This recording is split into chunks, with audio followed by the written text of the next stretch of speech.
Dragon Ball. The story begins with defeating Goku. Chapter 41. After Son Goku heard what Piccolo and his son said, as a martial arts fanatic who only wanted to become stronger, he only hesitated for 0.001 seconds. Then, he said, "Alright then, the three of us will cultivate together from now on." Actually, Son Goku still had some concerns, which was his wife, Chi-Chi, Gohan's mother. But in order to become stronger, he could only cast those concerns aside. Yay! Hearing his father's reply, Gohan jumped up from the ground happily. "Goku, since you have agreed, if there's nothing else, we can depart directly now," Piccolo said after getting Son Goku's agreement. In fact, even if Son Goku didn't agree, he would still take Gohan to planet Namek to cultivate. At most, he just wouldn't take Son Goku with them. And Krillin and the others, who saw Piccolo and the Goku father and son about to leave King Kai's planet, had actually vaguely heard most of the conversation between Piccolo and the Goku father and son. So when they saw Piccolo and the Goku father and son about to leave, they quickly asked, "You are going to planet Namek to cultivate. What about us? What should we do? Can we go with you too?" To everyone's questions, Piccolo casually replied, "No, you should honestly continue to cultivate on King Kai's planet. With your current strength, you still have room for improvement in your cultivation on King Kai's planet, and there is still a lot of space for progress. When you have cultivated enough, you can return to Earth. Don't worry, when there is an opportunity in the future, I will take you to planet Namek. That's it, goodbye." After saying that, Piccolo took Son Goku and Gohan father and son and, with a whoosh, used instant transmission to disappear from King Kai's planet. Piccolo felt that Krillin and the others should just cultivate on King Kai's planet. There was no need for them to go to planet Namek to cultivate together. Anyway, they would all be minor characters in the future, they couldn't contribute much to fighting bosses, and their only role was probably to help feed Senzu beans to the injured. So there was no need for him to go to the trouble of taking them to his gravity training room to cultivate. Soon, Piccolo and Son Goku father and son stepped onto the land of planet Namek. What greeted their eyes was a verdant, vibrant environment. It could be said that planet Namek was a very beautiful planet. "Uncle Piccolo, your homeland has such a great environment, and the air is very fresh. It's not inferior to Earth at all." Gohan couldn't help but say sincerely the first time he saw planet Namek's environment.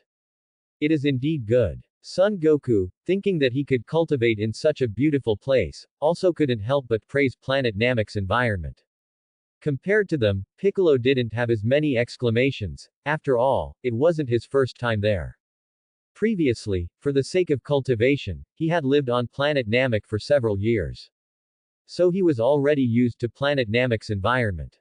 "Follow me." Saying that, Piccolo led the two to the place where he kept his high magnification gravity training room. "You two will cultivate well inside for a while." Upon arriving at the location, Piccolo pointed to a tall, large, wide, and technologically advanced house. That was precisely the high magnification gravity training room that planet Namek's Shenron Purunga had created for him. It could be said that the biggest credit for Piccolo's current strength, besides the system, was this training room. "Piccolo, Gohan, before we officially cultivate, I want to do one thing first. I wonder if it's possible." As Son Goku said this, his hands suddenly started to rub together eagerly. "Goku, what do you want to do?" "Yes, Dad, what do you want to do?" Piccolo and Gohan both looked at Son Goku in confusion. Son Goku continued, "Actually, before, when I was on King Kai's planet, I watched your battles with the Saiyans on Earth through King Kai's ability. At that time, I felt very envious, and my hands were itching to fight. At that time, I really wanted to go and fight the Saiyans with you." But just as Piccolo said, Gohan needed to train his combat experience at that time. "So at that time, I had to give up going to fight the Saiyans, as Piccolo suggested. And chose to leave all the opportunities to Gohan." Hearing this, Piccolo already pretty much knew what Son Goku was about to say. He must be itching for a fight.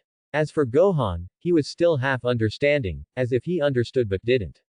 As Piccolo expected, Son Goku continued, "But now. Although there's no opportunity to fight Saiyans for the time being, as compensation for the regret of not being able to fight Saiyans, and also to test the results of my arduous cultivation on King Kai's planet over the past year, I wonder if I can get a chance to fight before officially entering the gravity training room to cultivate. At this point, Son Goku looked at Piccolo, then at Gohan. Especially Gohan, Son Goku's gaze was fixed intently on him. Gohan, let's have a fight. You give me a chance to fight, can you? Goku said with a smile to his son Gohan. Because he knew that his current strength was still too far behind Piccolo, fighting him forcefully would be meaningless. So Son Goku set his combat target on his son Gohan. Having watched Gohan fight, Son Goku felt that even if his son's strength was still not as good as his now, as an opponent for him to fight, Gohan's strength was sufficient. Huh? Dad, you actually want to fight me? Gohan looked bewildered by this. Then he shook his head repeatedly and said, Dad, I can't. I can feel that your strength, Dad, is stronger than mine. With my current strength, I'm not your match, Dad. Seeing Gohan refuse, Son Goku quickly said, Don't worry, Gohan. Even if my current strength is stronger than yours, but as long as I control my strength well and keep my combat power at the same level as yours, then there will be no problem with your fight against me. This, Gohan was still a bit hesitant. Seeing this, Piccolo, who was at the side, interjected, Gohan, just agree to your father. Fulfill his wish to fight. Besides, Gohan, fighting your father is also good for you. It can also be considered as further accumulating combat experience after fighting the Saiyans. Okay, alright. Seeing that both of his adoptive fathers said so, Gohan could only choose to agree. That's great. Seeing Gohan finally agree to his request for a fight, Son Goku was also very excited at this moment. Just thinking about the fun of fighting he would enjoy in a moment, Son Goku, with the pure Saiyan bloodline flowing through him, became very excited. There was nothing he could do, Saiyans simply loved to fight too much. And just as he was feeling incredibly excited, Piccolo spoke again. But Goku. Fighting is fine. But before you and Gohan fight, I need to take him somewhere first. So your fight with Gohan will have to wait until we've been to that place. Although Piccolo also thought it would be excellent for his disciple Gohan to fight Goku. It would satisfy Son Goku's desire for battle and increase Gohan's combat experience. But before letting them fight, Piccolo felt it was better to carry out a plan he had already conceived. Ah, where are you taking Gohan? Son Goku rubbed his head, asking in confusion. And Gohan also looked at Piccolo, puzzled. I'm taking Gohan to a place where he can significantly increase his strength in a short amount of time. So when we return, you will see a much stronger Gohan. At that time, his strength might even rival yours. Piccolo said with a smile, the corners of his mouth upturned. He planned to take Gohan to Grand Elder. To have him help improve Gohan's strength. This was also why he wanted to put the plan before the father-son battle. After all, it was obvious. If Gohan fought Goku after gaining strength, the actual combat effect would be better. Of course, he would also take the opportunity to visit and greet Grand Elder and inform him of the current situation. A place that can increase strength in a short amount of time. And Gohan's strength might rival mine when he returns. Although Piccolo had answered his question, Son Goku was still confused. Piccolo's words left him feeling bewildered, unable to make sense of them. Goku, I don't want to say too much about the specifics. You just need to know that when Gohan returns with his enhanced strength, he will definitely give you a thrilling battle. Immediately, Piccolo moved closer to Gohan's side. Gohan, let's go. After speaking, Piccolo no longer explained to Son Goku. Whoosh. He used instant transmission, taking Gohan and disappearing from the spot. Leaving Son Goku alone, staring blankly. The reason he didn't take Son Goku with them was that he could sense his strength had already reached a certain level. And Grand Elder's ability to unlock potential power was limited. Given Son Goku's current strength, even if Grand Elder helped him improve, the increase would likely not be significant. It was better to only help Gohan, who was weaker but had greater potential, to increase his strength. Then, in a while, the father and son could have a battle that was as evenly matched as possible. Nail, long time no see. Upon arriving at Grand Elder's stone house, Piccolo and Gohan saw Nail, the only combat-type Namekian on planet Namek. Gohan felt that this uncle named Nail looked exactly like his master, Piccolo. As for Piccolo and Gohan in front of him, Nail simply nodded without speaking. Still so aloof. Piccolo shook his head helplessly. When he and Nail cultivated together before, Nail wasn't very talkative either. After so long, his personality hadn't changed at all. Gohan, let's go in. With that, they entered Grand Elder's stone house. In the center of the room, a large, benevolent-looking old Namekian sat on a grand chair. He was none other than the Grand Elder of the Namekians. Grand Elder, hello. Both Piccolo and Gohan respectfully greeted him.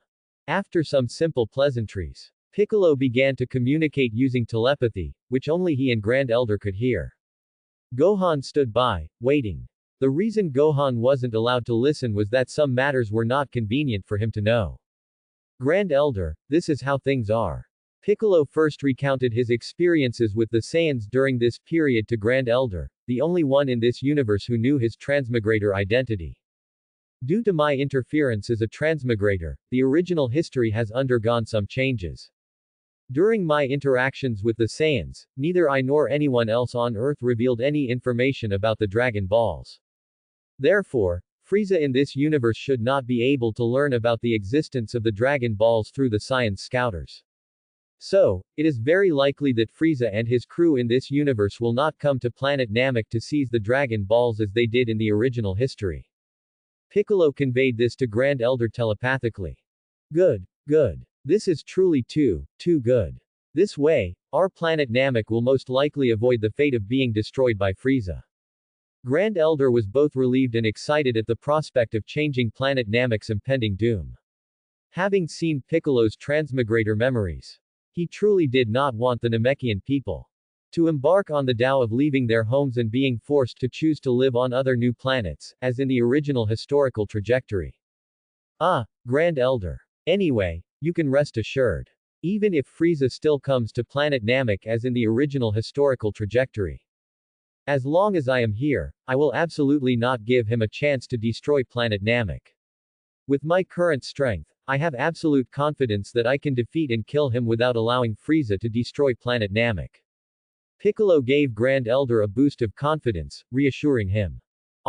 You are already this strong now. Grand Elder, having seen Piccolo's transmigrator memories, was very aware of Frieza's terrifying strength. He hadn't expected Piccolo to be this strong now, confident enough to defeat even Frieza, who was known as the Cosmic Emperor. This surprised him a little. Yes, that's right. This is also thanks to your help in the early stages. That's why I am so strong now. Piccolo had not forgotten Grand Elder's past kindnesses to him. It could be said that Grand Elder played a part in his current immense strength. Whether it was unlocking his potential to increase his power or using planet Namek's Dragon Balls to make wishes, all of it contributed indelibly to his becoming stronger. Grand Elder felt very pleased that Piccolo had a grateful heart. So he thought again. Not at all, not at all. Your current strength is mainly due to your own efforts. My help to you could only serve as a supplementary role in becoming stronger. Next, Piccolo and Grand Elder exchanged some more casual words. Feeling that most of what needed to be said had been covered, Piccolo then stated the other purpose of his visit today. Grand Elder, I'm here today. Besides what I just said, I have one more thing I'd like to ask of you. As he said this, Piccolo no longer communicated telepathically but spoke in a voice Gohan could hear. No need to be so formal. If there's anything you need my help with, you can ask directly. As long as it's within my capabilities, I will absolutely help. The Grand Elder was as agreeable as ever, speaking kindly and benevolently. So Piccolo pointed at Gohan, who had been standing beside him for a while, and said, Grand Elder, this child's name is Gohan, and he is my disciple. He is the child I mentioned to you before, the one who participated in the battle against the Saiyans. It can be said that he is also a child with a righteous heart, an excellent warrior. So I hope you can also help this child, just as you helped me before. Unleash some of his latent power and enhance his strength. Regarding Piccolo's evaluation of Gohan, the Grand Elder, out of trust and understanding of Piccolo, completely believed him. As for the request Piccolo made, It was neither excessive nor difficult for him. So the Grand Elder nodded and agreed. Alright, that's no problem. Seeing that the Grand Elder had agreed, Piccolo then said to Gohan. Gohan, come here for a moment. Let this Grand Elder help you increase your strength. This is also why I brought you here. Okay. Gohan was very sensible and well behaved. He quickly moved closer to the Grand Elder as Piccolo instructed. However, perhaps due to facing the unknown, Gohan's expression looked a little nervous. Child, you don't need to be nervous, just stand there properly. Saying this, the Grand Elder placed his aged hand on Gohan's head. Gohan nodded, then slowly relaxed his body and mind. Soon. Oh. This child's potential is astonishingly great. The Grand Elder said in surprise, eyes wide, while helping Gohan increase his strength. Piccolo, this child has a boundless future, his potential is definitely much stronger than yours. The Grand Elder praised Gohan's potential endlessly. Yes, Gohan is indeed a child with immense potential, his potential far surpasses mine. Piccolo did not deny this. As a transmigrator who had read the original work, no one understood Gohan's potential better than he did. Future Super Saiyan 2 Gohan, Mystic Gohan, and Beast Gohan were all extremely terrifying existences. Gohan, on the other hand, was very well behaved and silent, quietly feeling the continuous surge of power within him. He felt that he was currently experiencing a brand new, unprecedented sensation. The feeling of getting stronger without cultivating was simply too exhilarating. And because Gohan's potential was indeed too high, the Grand Elder actually spent quite a long time developing his potential. After a while longer, the Grand Elder finally removed his hand from Gohan's head. His task of developing Gohan's potential was officially complete. However, the Grand Elder spoke with a look of regret and pity. Ah, what a pity. It's truly a great pity. This is all due to my limited ability. Otherwise, with this child's potential, the strength he could gain would definitely be far more than this. Piccolo smiled and tried to reassure him. Grand Elder, what are you saying? Your ability to help Gohan increase his strength directly without cultivating is already an immense help to him. So you don't need to blame yourself. It's already very good as it is now. Right, Gohan. Saying this, Piccolo turned his head and smiled at Gohan. Gohan nodded vigorously. He felt that his entire body was now filled with endless power. His current strength was no longer what it used to be compared to before, he was like a completely different person. At this moment, he was extremely happy and excited to express his current feelings. Gohan sincerely thanked the Grand Elder again. Thank you, Grand Elder. The Grand Elder replied with a kind nod. He liked kind and righteous children like Gohan who knew how to be grateful. Since everything was almost taken care of. After staying and chatting with the Grand Elder for a while longer, Piccolo and Gohan, having bid farewell to the Grand Elder, walked out of the Grand Elder's house. Uncle Piccolo, I have a question I want to ask you. Gohan asked Piccolo telepathically. What question? Piccolo replied. Why didn't you bring me here earlier to have the Grand Elder help me increase my strength?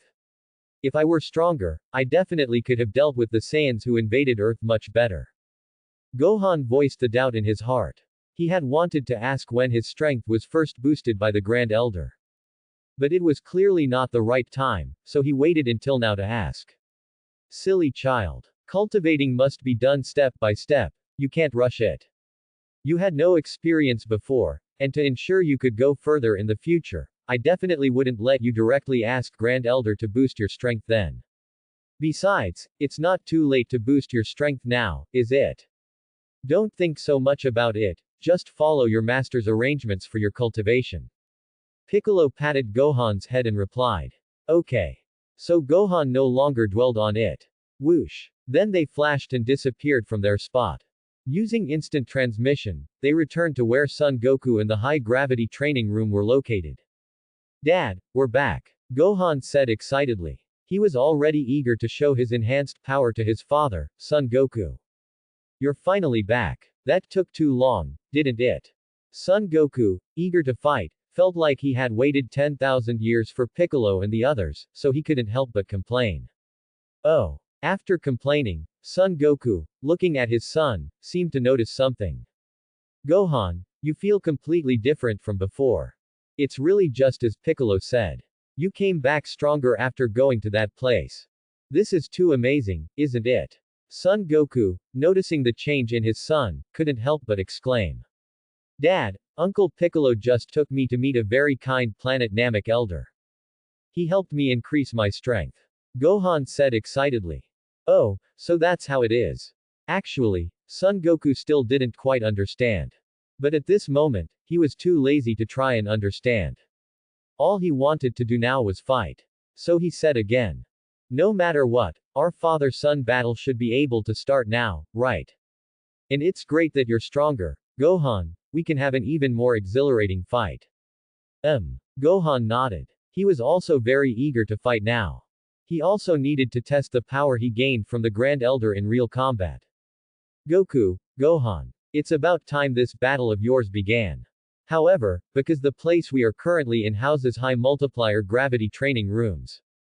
In order to prevent them from being damaged by the aftershocks of your battle, I will take you to another place to fight.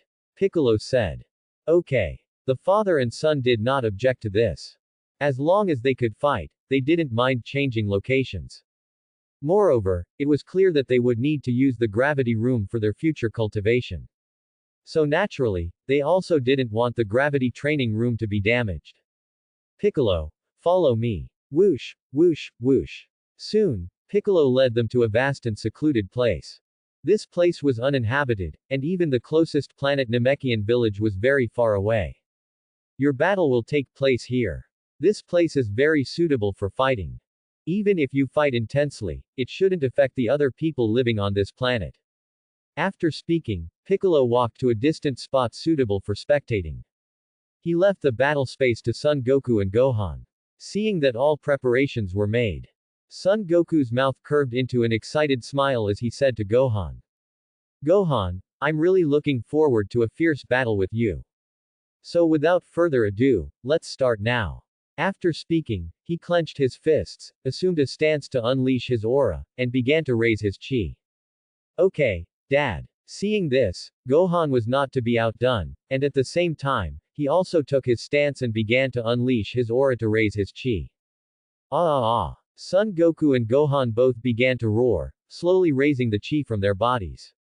Whoosh, whoosh, whoosh. Streams of chi continuously surged from their bodies. Immediately after, swish, swish, swish. Their bodies also slowly began to emit white chi flames. The father and son continuously and relentlessly pushed their respective chi higher and higher. Swish, swish, swish. And as their chi rapidly increased, the white chi flames emanating from around them also became even more astonishing in their aura. Whoosh, whoosh, whoosh.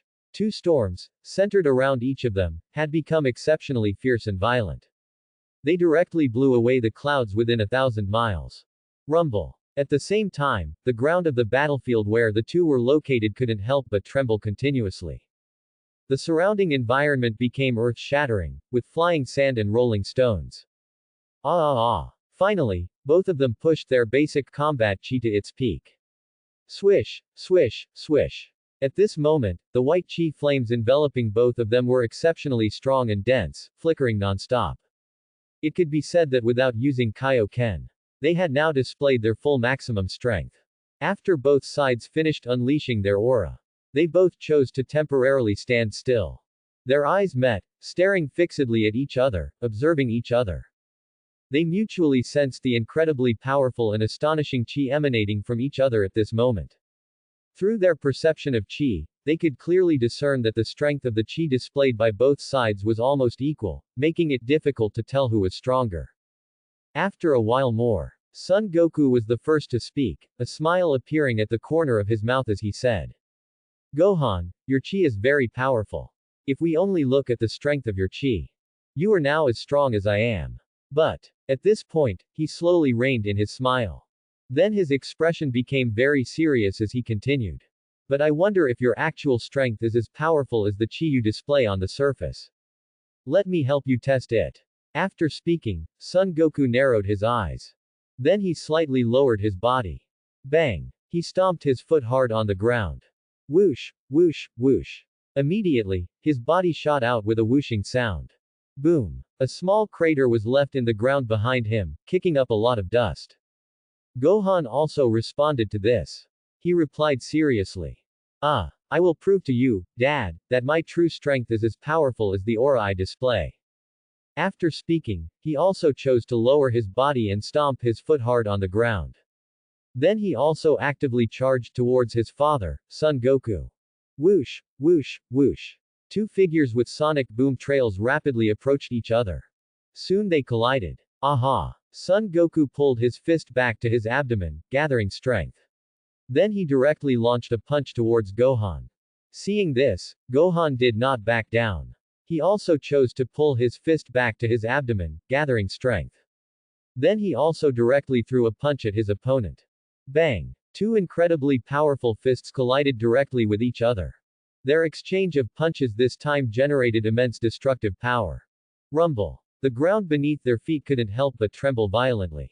For a moment, the nearby mountains almost continuously shook.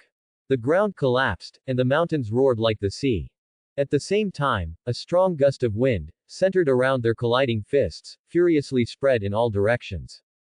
It sent all the nearby gravel and flying sand hurtling into the air.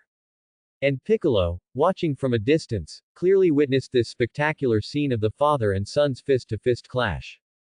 Whoosh, whoosh, whoosh. His cape was now flapping violently, buffeted by the strong wind generated by Son Goku and Gohan's colliding fists. But he didn't care. At this moment, he was using the system's combat power detection function to observe the two. Beep beep beep. Son Goku Combat Power 90000. Beep beep beep. Gohan Combat Power 90000. At this time, the combat power of the father and son both reached an astonishing 90,000 on Piccolo's system detector function. And Piccolo knew that such combat power could withstand a maximum of 10x Kaioken. This meant that when Son Goku and Gohan did not use power beyond their endurance, their maximum combat power could reach a terrifying 900,000. Although such strength was still nothing to Piccolo himself. But as a transmigrator who had read the original Dragon Ball, Piccolo was very clear. In this time period of the Dragon Ball world, their current strength could absolutely not be considered weak. After all, the maximum fighting power of 900,000 possessed by the two of them, placed in the current era of the universe, meant they were definitely terrifying existences capable of ranking among the top 10 in the universe. They only seemed less powerful when compared to himself, who had a cheat system. Just as Piccolo was thinking these things. Bang! Following the punch from earlier, the two sides exchanged a second blow. Just like the first punch, this time the two sides were still evenly matched, neither gaining the upper hand, and they continued to cause significant destruction to the surrounding environment. Bang! Bang! Bang! The two sides continuously exchanged hard punches, testing and probing each other's strength. Whoosh! Whoosh! Whoosh! Each collision of their fists generated powerful gusts of wind in the vicinity. Rumble! Every collision between their fists produced immense destructive power on the surrounding environment.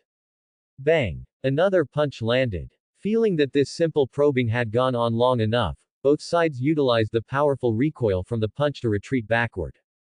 Da da da. Son Goku stabilized his body after performing several backflips.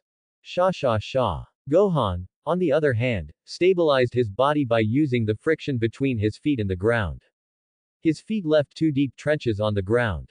Gohan, it seems your true strength is just as powerful as the chi you are displaying. This is truly excellent. In that case, we can both fight this battle using our full power without holding anything back.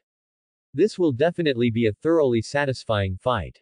Son Goku was incredibly excited at this moment. After all, being able to engage in this kind of ideal battle was exactly what he usually craved the most. X10 Kaioken. Not wanting to hold back any longer, he immediately unleashed the X10 Kaioken, the limit of what he could endure. In an instant, the fiery chi surrounding his entire body intensified dramatically. Furthermore, the color of the fiery chi changed from its original white to crimson red. Rumble. The heavens cracked, the earth split, mountains roared, seas surged, and the ground shook violently. Whoosh, whoosh, whoosh. Destructive storms continuously spread out in all directions, centered around him. Finally, Son Goku's entire being became like a raging inferno. The crimson-red chi on his body seemed to be continuously burning fiercely. Seeing this, Gohan immediately followed suit, placing himself in his strongest state as well. X10 Kaioken. Similarly, Gohan's originally white fiery chi also turned into a more intense crimson-red after unleashing the Kaioken.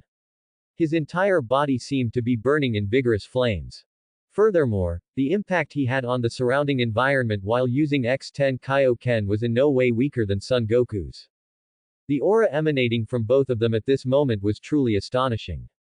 As for their strength, because their base fighting power was the same, with both of them simultaneously using X10 Kaioken, their strengths remained perfectly matched, on par with each other. Drip drip drip. Son Goku's fighting power, 900,000. Gohan's fighting power, 900,000. Piccolo, watching from the side, utilized his system detector to quantify their fighting power. Just as he had thought before, after using X10 Kaioken, their maximum fighting power was 900,000. Everything was ready, lacking only the final spark. Just then, whoosh! Son Goku impatiently shot out, speeding toward Gohan. Bang! Gohan stomped the ground and quickly dashed toward his opponent as well. It could be said that after unleashing X10 Kaioken, the two individuals, now in their strongest state, were completely ready. Whoosh! Whoosh! Whoosh! Two streaks of crimson-red flame, leaving trails behind them, rapidly approached each other, about to collide. Bang! The two fiery figures, resembling volcanic eruptions, fiercely crashed together. The father and son faced each other, palms against palms, directly pitting their strength against one another. Before engaging in a skillful fight, they first wanted to fully experience a pure clash of brute force. Rumble! Rumble! The ground they stood on desperately caved downward. Centered around the father and son, the surrounding ground continuously collapsed wildly, and cracks spread out rapidly in all directions like a spiderweb. The surrounding environment shook violently, as if hit by a massive earthquake of magnitude 10 or more. It could be said that the collision between the two generated unimaginable destructive power on the nearby environment. Both sides gritted their teeth and desperately pushed their palms forward, attempting to trip the other through a purely overwhelming display of strength. Gohan. It took me quite a while to cultivate to this level of strength. I didn't expect you to reach the same level as me so quickly. Son Goku said this to Gohan while pushing his palm forward. The reason I could gain this current strength so quickly, is largely thanks to Uncle Piccolo. Gohan replied while applying force with his palm. Indeed, Piccolo truly is a good master. Son Goku expressed his agreement with this. Just like that, the two sides continued with their palms pressed against each other, purely competing in strength, constantly pushing back and forth. However, it was clear that this pure clash of strength, devoid of any flashiness or technique, was absolutely impossible to decide a winner for two people whose strengths were perfectly matched. Thus, after maintaining the deadlock for a while longer, both sides voluntarily disengaged from this pure strength collision, switching to other forms of combat. At this moment on the ground, bang, bang, bang. Two crimson-red fiery figures continuously flickered, then clashed once more. Every time they collided, immense power was generated. Rumble. The environment for tens of thousands of miles around seemed to be suffering a catastrophe. Mountains cracked, the ground collapsed, mountains roared, seas surged, and waves churned. It had to be said that after both unleashed X10 Kaioken, their strength had increased very noticeably. The battle between the two sides, both now in their crimson-red flame state, was extremely fierce. Whoosh! Son Goku forcefully threw a punch straight at Gohan's face. Whoosh! Gohan tilted his head, dodging the attack. This caused Son Goku's fist to only hit the air. Missing his first strike, Son Goku threw another punch, still aimed at Gohan's face. Whoosh! Gohan moved his head to the left, dodging once more. Son Goku's fist hit the air again. Having dodged two attacks in a row, Gohan shifted from defense to offense. Whoosh! Whoosh! Whoosh! He delivered a swift sweep kick that tore through the air. Son Goku chose not to dodge this. He chose to quickly use his hand to block it. Clang! His forearm firmly blocked the strike. Son Goku, who had successfully fended off the attack, was seen. He launched a fierce cyclone kick. His entire body was enveloped in scarlet flames. This kick was as fast as lightning. In response, Gohan also chose to unleash a cyclone kick to counter Son Goku's attack. His body burned like a raging fire. His movements were equally swift. Bang! Their feet collided, producing a dull thud. Bang bang bang! Their cyclone kicks repeatedly crashed against each other. Whoosh whoosh whoosh! Gusts of wind continuously spread out in all directions from their flame-like figures, sweeping across the area. Boom boom boom! Deafening roars continuously emanated from the center of their impact point.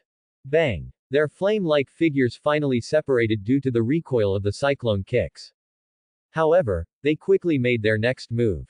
Whoosh! Son Goku vanished from his spot with a flicker. A moment later, his scarlet flame figure appeared behind Gohan. He unleashed a punch with his left hand towards Gohan's back. Gohan's reaction was also swift. His body, also enveloped in scarlet flames, was seen. He quickly turned around. Bang! Then, he steadily caught the punch with his right palm. Good, Gohan. Your reaction is even faster than I imagined. Son Goku praised Gohan's instant reaction from the bottom of his heart. As he spoke, he used his other hand, his right hand. He threw a left hook at him. Gohan dared not be careless. Bang! He once again steadily caught the attack with his left hand. Seeing both of his hand attacks blocked by his opponent, Son Goku then delivered a knee strike to Gohan. Gohan responded to this. He met it with his own knee. Bang! Their knee strikes fiercely collided. Bang bang bang! Their knee strikes continuously clashed. Whoosh! The powerful aftershocks of the collision caused the surrounding environment to become a whirlwind of flying sand and stones. Next was Gohan's offensive. He threw an elbow strike. Bang! Son Goku turned his fist into a palm, blocking the attack. Seeing the move fail, Gohan retracted his fist to his abdomen and threw another punch. Bang! Son Goku blocked this strike by crossing his arms over his chest. Bang bang bang! They exchanged a few more moves. Ha ha ha, this battle is truly exhilarating. Son Goku exclaimed excitedly as he fought. Gohan nodded in strong agreement. Bang bang bang! And so, they continued to exchange blows, fighting with their fists and feet. Neither of them used any Kamehameha wave-type moves for the time being. Instead, they opted for martial arts techniques. This kind of close-quarters combat scene was definitely a visual feast. Bang bang bang! They continued to fight. Take this! Whoosh whoosh whoosh! Son Goku, his entire body enveloped in scarlet flames, chose this moment to unleash a flurry of combination punches that tore through the air. He fiercely attacked Gohan. Whoosh! Bang! Whoosh! Bang! Whoosh! Bang! In response, Gohan either dodged or met the blows head-on with his palms. It's my turn to counterattack. Behold my rapid-fire punches. After defending against a wave of Son Goku's combination punches, Gohan chose to switch from defense to offense. Ah! Da da da! Ah! Da da da! At this moment, he was seen unleashing a series of rapid-fire punches at Son Goku. His scarlet chi aura, like a volcanic eruption, emanated from his body. His fists were as swift as a gale, as fierce as a machine gun. Bang bang bang! Bang bang bang! Son Goku, on the other hand, continuously used his palms to block Gohan's punches. As an experienced combat master, his movements were very fluid, steadily catching every one of Gohan's punches. Ah! Da da da! Ah! Da da da! Gohan continuously attacked, his body advancing as he fought. Bang bang bang! Bang bang bang! And Son Goku, while defending, continuously retreated. Their figures, one advancing and one retreating, resembled two raging flames chasing each other. Finally, after a long period of entanglement, Son Goku, the seasoned master, finally found a slight opening in Gohan. He noticed that when Gohan was furiously attacking with his rapid-fire punches, his attention to his lower body was somewhat relaxed. Although this flaw was not too obvious, the battle-hardened Son Goku still discovered it. And Son Goku, of course, would not miss such a rare opportunity. He was seen smiling and saying, Gohan, your rapid-fire punches are indeed powerful. But you're only focused on your hand attacks, leaving your lower body too vulnerable. As he spoke, while maintaining his hand defenses, he suddenly kicked Gohan in the abdomen. Bang! Son Goku's foot fiercely struck Gohan's stomach. Ah! Gohan's abdomen received a powerful impact. His body, like scarlet flames, rapidly flew backward. At this point, the two flame bodies that had been entangled finally separated. Then, they instantly created some distance, facing Gohan, who had been kicked away. Son Goku felt this was an opportunity. And he naturally couldn't miss such an opportunity. He was seen bending down slightly. He placed his cupped hands at his waist. Ka. Me. Ha. A pale blue energy orb was seen beginning to condense between his palms. To seize the opportunity and prevent his opponent from having time to adjust his posture and evade. Son Goku did not gather energy for too long. Meha. Soon, he pushed his hands forward, releasing all the energy he had gathered. He fired a long, serpentine, light blue Kamehameha wave in Gohan's direction. And while Son Goku was performing the Kamehameha wave move, da, da, da, Gohan used a few backflips to fully stabilize his body, which had been flying backward. Facing the Kamehameha wave flying towards him. Just as Son Goku had calculated. After he had adjusted his posture. At this moment, he had no time to dodge. For this Kamehameha wave move, Gohan could only choose to meet it head-on. Facing the Kamehameha wave that was already upon him. Gohan, enveloped in scarlet chi aura from head to toe, directly extended his hands forward. Bang! His hands violently collided with the pale blue Kamehameha wave, producing a deafening roar. Immediately, he could feel an unimaginably powerful pushing force coming from his hands. The power of the Kamehameha wave tried to completely engulf him. Then, his scarlet flame body began to be continuously pushed backward by the Kamehameha wave. Sha sha sha sha. His feet continuously rubbed violently against the ground, leaving two deep furrows in his wake. Ah! To avoid being swallowed by the Kamehameha wave, Gohan gritted his teeth and desperately exerted all his strength to resist the Kamehameha wave. A while passed like this. Under his strenuous resistance, the forward momentum of the Kamehameha wave finally slowed down. Facing the Kamehameha wave, whose power had been somewhat reduced. Awa! Gohan clenched his jaw and suddenly pushed forward with immense force. Bang! The Kamehameha wave, whose forward speed was now less than before, was finally pushed away by him. It then flew off in another direction. Boom! Soon, the Kamehameha wave exploded in the distance. This single Kamehameha wave launched by Son Goku was truly astonishingly powerful. Its destructive force left a massive, bottomless crater in the ground. Smoke billowed everywhere. A large mushroom cloud suddenly rose up. The surrounding environment became tumultuous, with roaring mountains and shaking earth. Although he had finally resolved the crisis to push back this Kamehameha wave attack, Gohan had expended a considerable amount of chi. Huff, huff, huff. At this moment, he was inevitably panting heavily. To regulate his breathing, he temporarily deactivated the Kaioken state. Seeing this, Son Goku also deactivated the Kaioken state. Being reasonable, he chose to temporarily halt his attack, giving Gohan some time to recover. After a moment passed. How is it? Can you keep going? Son Goku asked Gohan, whose breathing had stabilized and whose chi had been regulated. Let's continue. I can still do it. Although he still felt exhausted, Gohan wanted to continue the fight. Alright then. Then let's continue. Saying this, Son Goku returned to the Crimson Chi Aura state of X10 Kaioken and charged out again. Gohan nodded. Then he also reverted to the X10 Kaioken state and rushed towards Son Goku. Soon after. Bang, bang, bang. The battle between the two resumed. Likely because Gohan's failure in the previous round of fighting had caused him to expend more stamina than Son Goku. In this new round of battle, shortly after the intense fighting began, Gohan clearly started to lose ground against Son Goku and gradually fell into a disadvantageous position. Clang, clang, clang. Two crimson, flame-like figures clashed in the air, exchanging blows. However, Gohan appeared to be coping with difficulty, showing signs of decline. Thud. Gohan threw a punch. Bang. Son Goku easily caught it. Whoosh, whoosh, whoosh. Son Goku launched a punch that tore through the air. Thud. Gohan failed to dodge in time and took the full force of the punch. Thud. Following that previous punch, he took another uppercut. Whoosh, whoosh, whoosh. Gohan's body was sent flying. Seeing this, Son Goku pressed his advantage. He aimed a kick at Gohan's stomach. Ah! Seeing this, Gohan hurriedly dodged. Whoosh!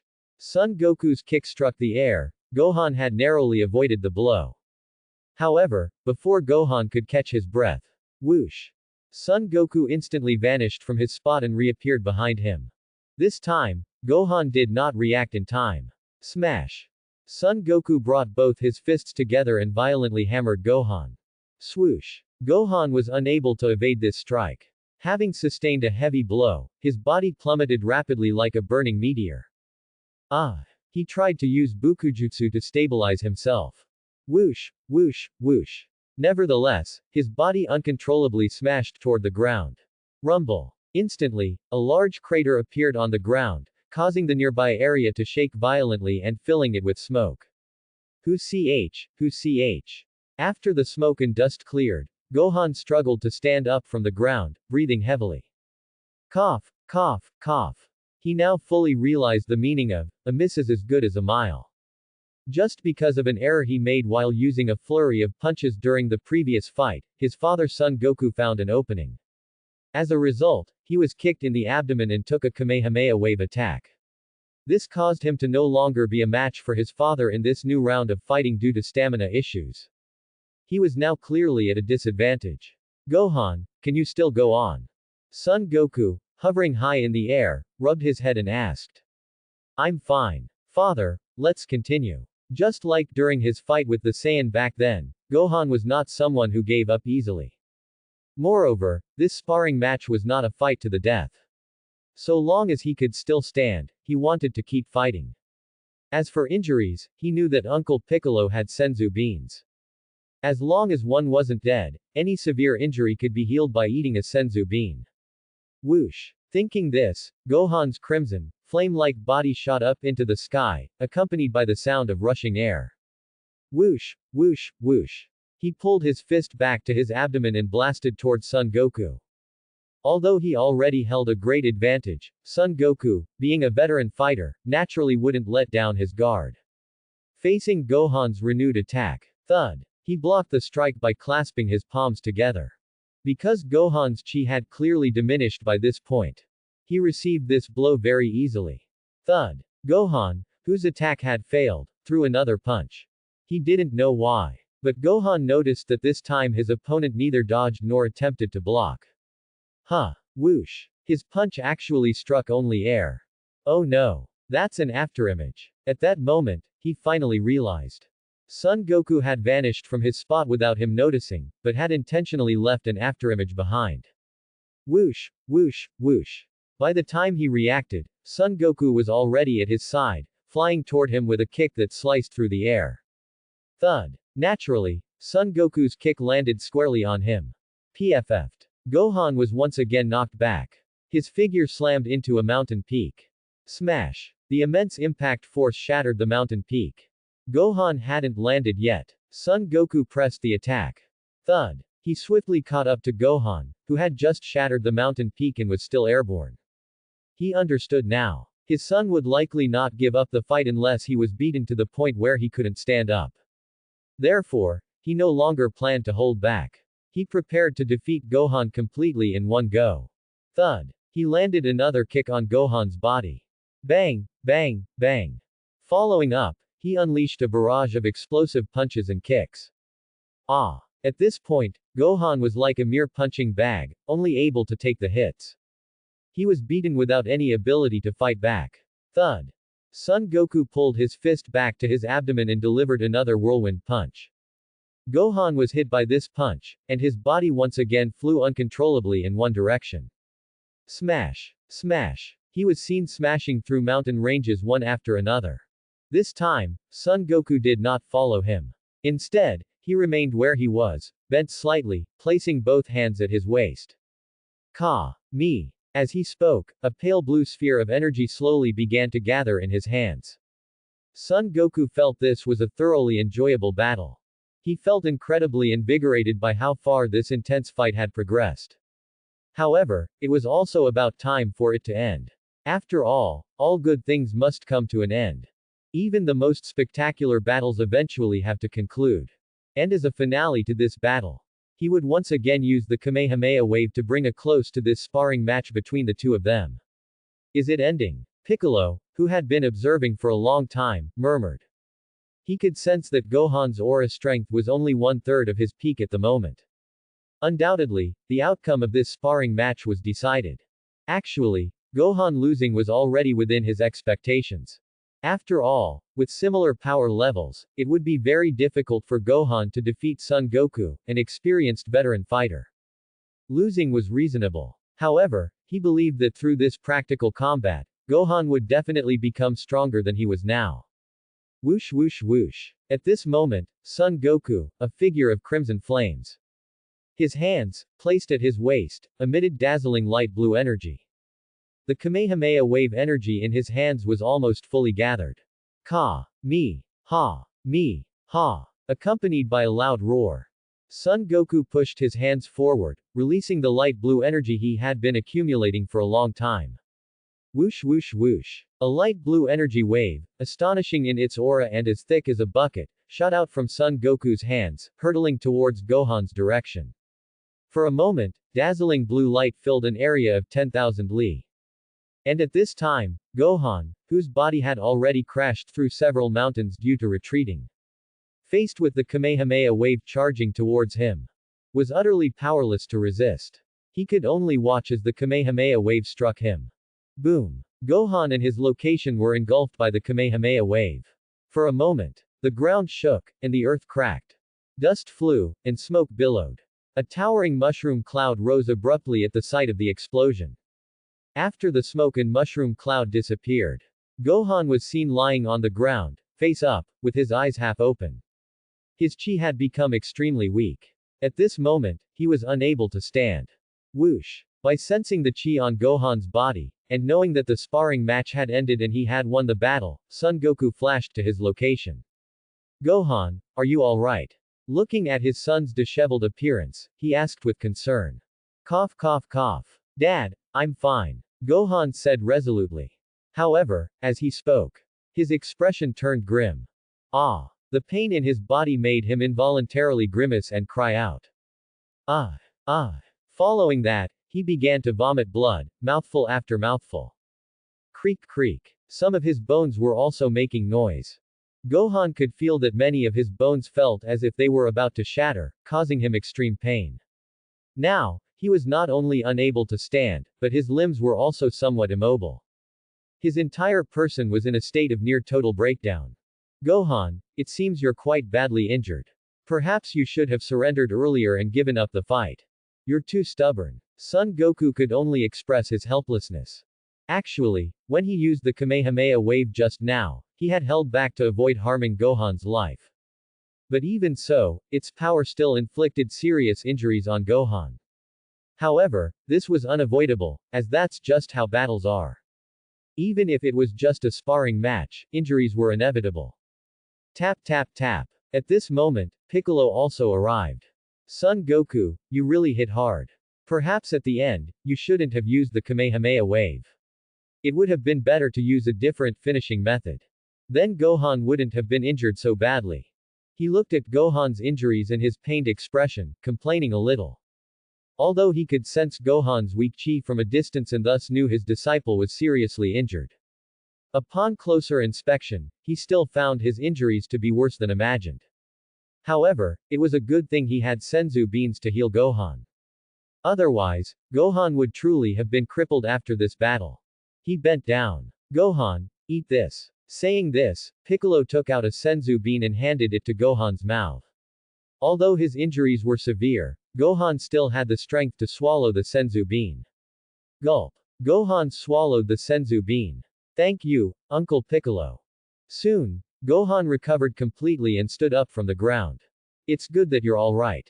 Seeing his disciple's injuries healed, Piccolo nodded in satisfaction.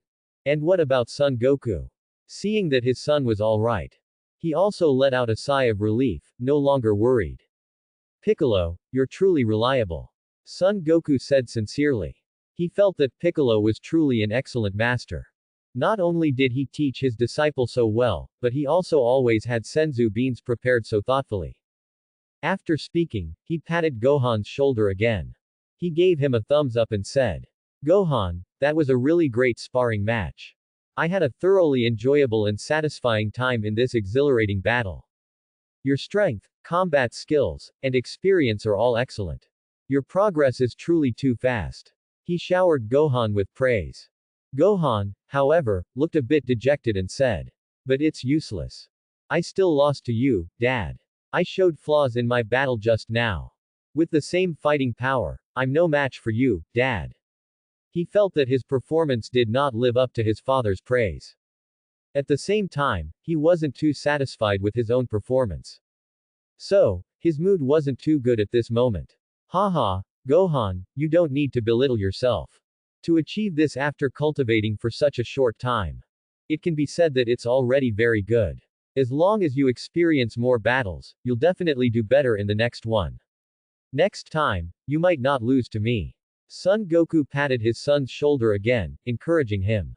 Although he also knew that Gohan's battle just now had flaws and weaknesses. Compared to his overall performance, those were only minor issues. He believed that as long as Gohan experienced more real combat in the future, he would eventually overcome such minor issues. Gohan. Your father is right. Anyway, keep it up. Next, make yourself stronger through diligent and hard cultivation. Strive not to lose to your father next time. Piccolo also encouraged him. As a master, he also felt that Gohan at this moment still needed encouragement. Moreover, he was quite satisfied with Gohan's performance.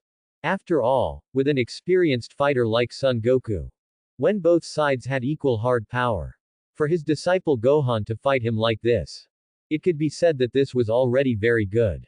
What more could he ask for? Alright. Gohan rubbed his head. Seeing both his fathers comforting him like this, he quickly cheered up. Alright, since your two battles are over. Then next, let's go cultivate in the high-gravity training room as originally planned. After all, that's our real purpose for coming to planet Namek. Piccolo said, seeing that their sparring match had completely concluded. Okay. Son Goku and Gohan spoke in unison. Naturally, they, who also yearned to become stronger, had no objections. The battles were over, so the next step was, of course, to cultivate and become stronger.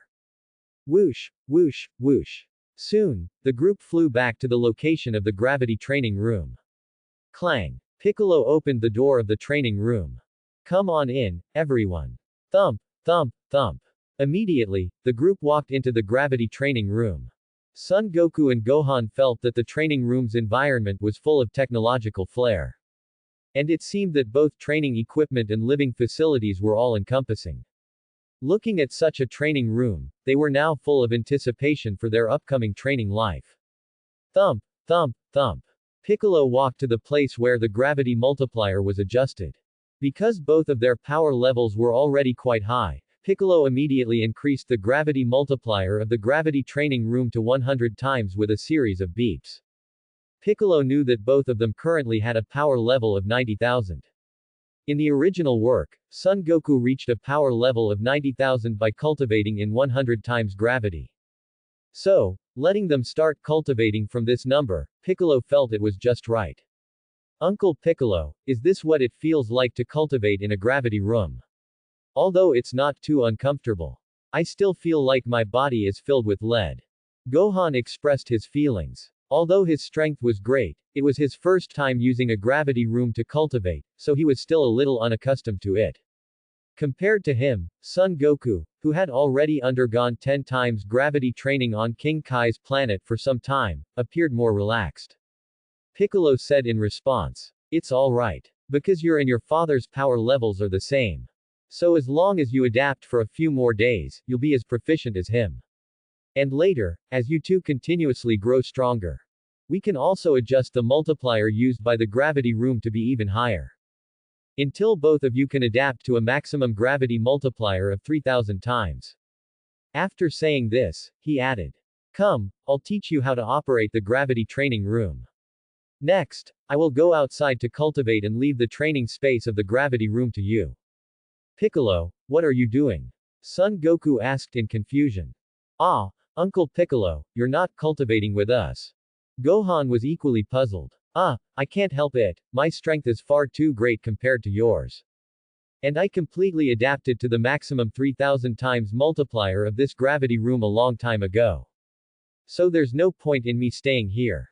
It's better to leave the training space to you. Upon hearing Piccolo's explanation, they understood. Indeed, Piccolo was far stronger than them now. Moreover, since he had already adapted to the maximum gravity multiplier of this gravity room, staying here to cultivate with them would indeed not have a very good effect. All right then. So they nodded. Then, they followed Piccolo's instructions to learn how to operate the gravity training room. Because these operating methods were not difficult, it wasn't long before both father and son had learned them all.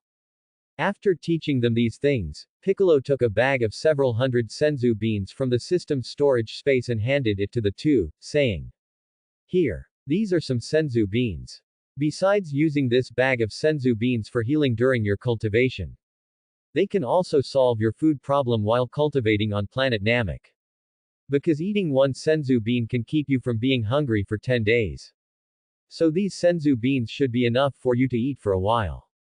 Ah, yes. He planned to have these two eat senzu beans as their meals. After all, unlike him, a Namekian, who only needed water to survive, Son Goku and Gohan still needed to eat to satisfy their hunger. Fortunately, he had many senzu beans, so he could solve this problem very well. Piccolo, you're so thoughtful. You even thought of our food problem. Son Goku couldn't help but admire Piccolo's thoroughness in problem solving. If it were him, he wouldn't have thought of so much. Ah, Gohan, Goku. You two just stay here and cultivate in peace. I'm going out now. After speaking, Piccolo walked out and left the gravity training room. I should also start cultivating. I can't be too lazy. Otherwise, I might be surpassed by these Saiyans before I know it. After coming outside, Piccolo didn't waste any time. Whoosh. He leapt up. Whoosh, whoosh, whoosh. He flew towards a spacious area far from the gravity training room. Next, he was also about to begin his new journey of cultivation. 1 month later. Earth. West City. Bulma's house. Hey, woman. How much longer until you can finish making the gravity training room? This prince is eager to use it for cultivation. Can you hurry up already? You're so slow, it's really affecting and delaying this prince's cultivation. A short man with a noticeably receding hairline spoke to Bulma in an impatient tone. And this person was none other than the Saiyan Prince Vegeta, who had been at Bulma's house for a month. Over this past month, he had not only eaten and lived for free at Bulma's house, but after successfully getting Bulma to agree to build him a high-gravity training room, he had also been constantly urging Bulma every day to speed up the construction of the gravity training room. He didn't know why, but Vegeta felt an intuition telling him that during the time he was waiting for the gravity training room to be completed, some individuals he disliked, or rather, who would become his lifelong enemies, were desperately cultivating while he couldn't use the gravity training room. His intuition told him that if he didn't hurry up and use the gravity training room to cultivate, then the strength of those guys would far surpass him. This bad intuition compelled Vegeta to involuntarily urge the woman in front of him, named Bulma, every day to speed up the progress of completing the gravity training room. I said, why do you rush me every day? Can you stop rushing me? Don't you see that I'm already busy making the high gravity training room you want? Although I am capable of building the high gravity training room you want, that doesn't mean I can finish it in just a day or two, in a short amount of time, alright. Bulma, who was already incredibly busy, replied impatiently to Vegeta's urging. And another thing. Could you please stop calling me, woman, every time you speak? It's not like you don't know my name is Bulma. Is it going to kill you to call me by my name instead? Bulma frowned and continued, clearly annoyed. She had never met anyone who had such a terrible attitude while asking someone for a favor. Plus, constantly calling her, woman, without even bothering to use her name was incredibly rude. In fact, even now, she still didn't understand why she had agreed to build that gravity training room for this man who hurried her constantly. Especially after learning from his own mouth that his name was Vegeta. And that he was one of the two Saiyans who had previously attempted to invade Earth. she still inexplicably agreed to the request he made. To help him build a gravity training room specifically designed for his practice. Perhaps it was the moment she first laid eyes on him. She simply felt he didn't look like a bad person. Thinking about it carefully now, she still found it quite odd. How could she possibly think this guy, who once wanted to invade Earth, wasn't a bad person? Was it just intuition? As for Bulma's outburst, Vegeta, who stood with his arms crossed over his chest, showed little reaction. HMPH. He merely turned his head and let out a cold snort. However, it seemed Bulma's words had finally taken effect this time. Vegeta did not urge her again for a long time afterward. Instead, he chose to stand quietly in place, silently watching Bulma continue the construction of the gravity training room. Oh. Bulma realized that Vegeta hadn't rushed her again for quite a while after she said those things. She found this quite strange. Because she had often told him not to rush her before this instance. But her previous complaints hadn't had much effect, he would always resume his nagging shortly after. Unlike this time, where he remained silent for a long period, choosing to wait without rushing her. Was there something different about what she said this time? This time, she definitely seemed to have added something she hadn't mentioned previously. Right, she had just demanded that he stop using woman and call her by her name, Bulma. Could asking him to use her name make that Saiyan named Vegeta feel awkward or difficult? Thinking of this, Bulma felt a surge of annoyance. She felt her name was clearly so lovely. Why on earth should he find it difficult to call her by her name? Annoyed, she suddenly came up with an idea. Hey, Vegeta. Bulma suddenly stopped working, smiled, and called out his name to him. Compared to Vegeta, who had never once called her by name, Bulma had often used his name throughout the past month. What? Woman, why are you suddenly calling this prince's name? Vegeta didn't understand why she suddenly stopped working on the gravity training room just to call him over. Vegeta. You rush me every single day. Isn't it because you want me to finish building the gravity training room sooner? Bulma said, looking at Vegeta with a beautiful smile. Yes, woman. But what about it? You should have figured that out already, even if you hadn't asked, shouldn't you? This prince has been rushing you every day.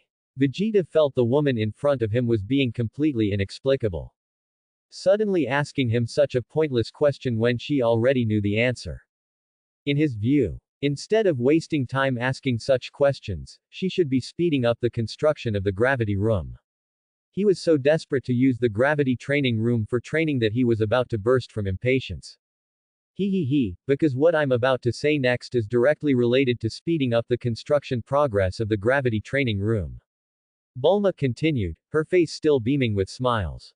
What? Vegeta was slightly confused. Bulma continued. Vegeta. Actually, I have a method that can quickly increase the construction speed of the gravity training room and significantly shorten the time needed for completion. What? Hearing this, Vegeta froze. He then couldn't help but say angrily. HMPH. Woman. If you have a way to increase the speed, why haven't you been using it? Was my constant urging not intense enough before? Vegeta realized that all his nagging over the past few days had been completely pointless. This inevitably made him start to feel anxious again. Haha, Vegeta, don't be so impatient. Just let me finish. Bulma paused and continued with a smile. I certainly have the method, but I don't want to use it if I don't get anything out of it. Because using that method would be very taxing on me. I certainly don't want to do something that is exhausting and unrewarding. Then what benefit do you want?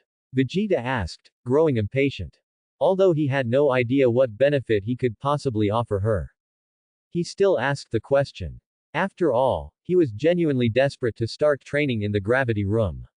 So, as long as he was capable of fulfilling the request she put forward, he wouldn't mind agreeing to it. As for benefits, I can actually forego them. After all, judging by your appearance, even if I truly wanted some kind of benefit, you probably couldn't give it to me anyway.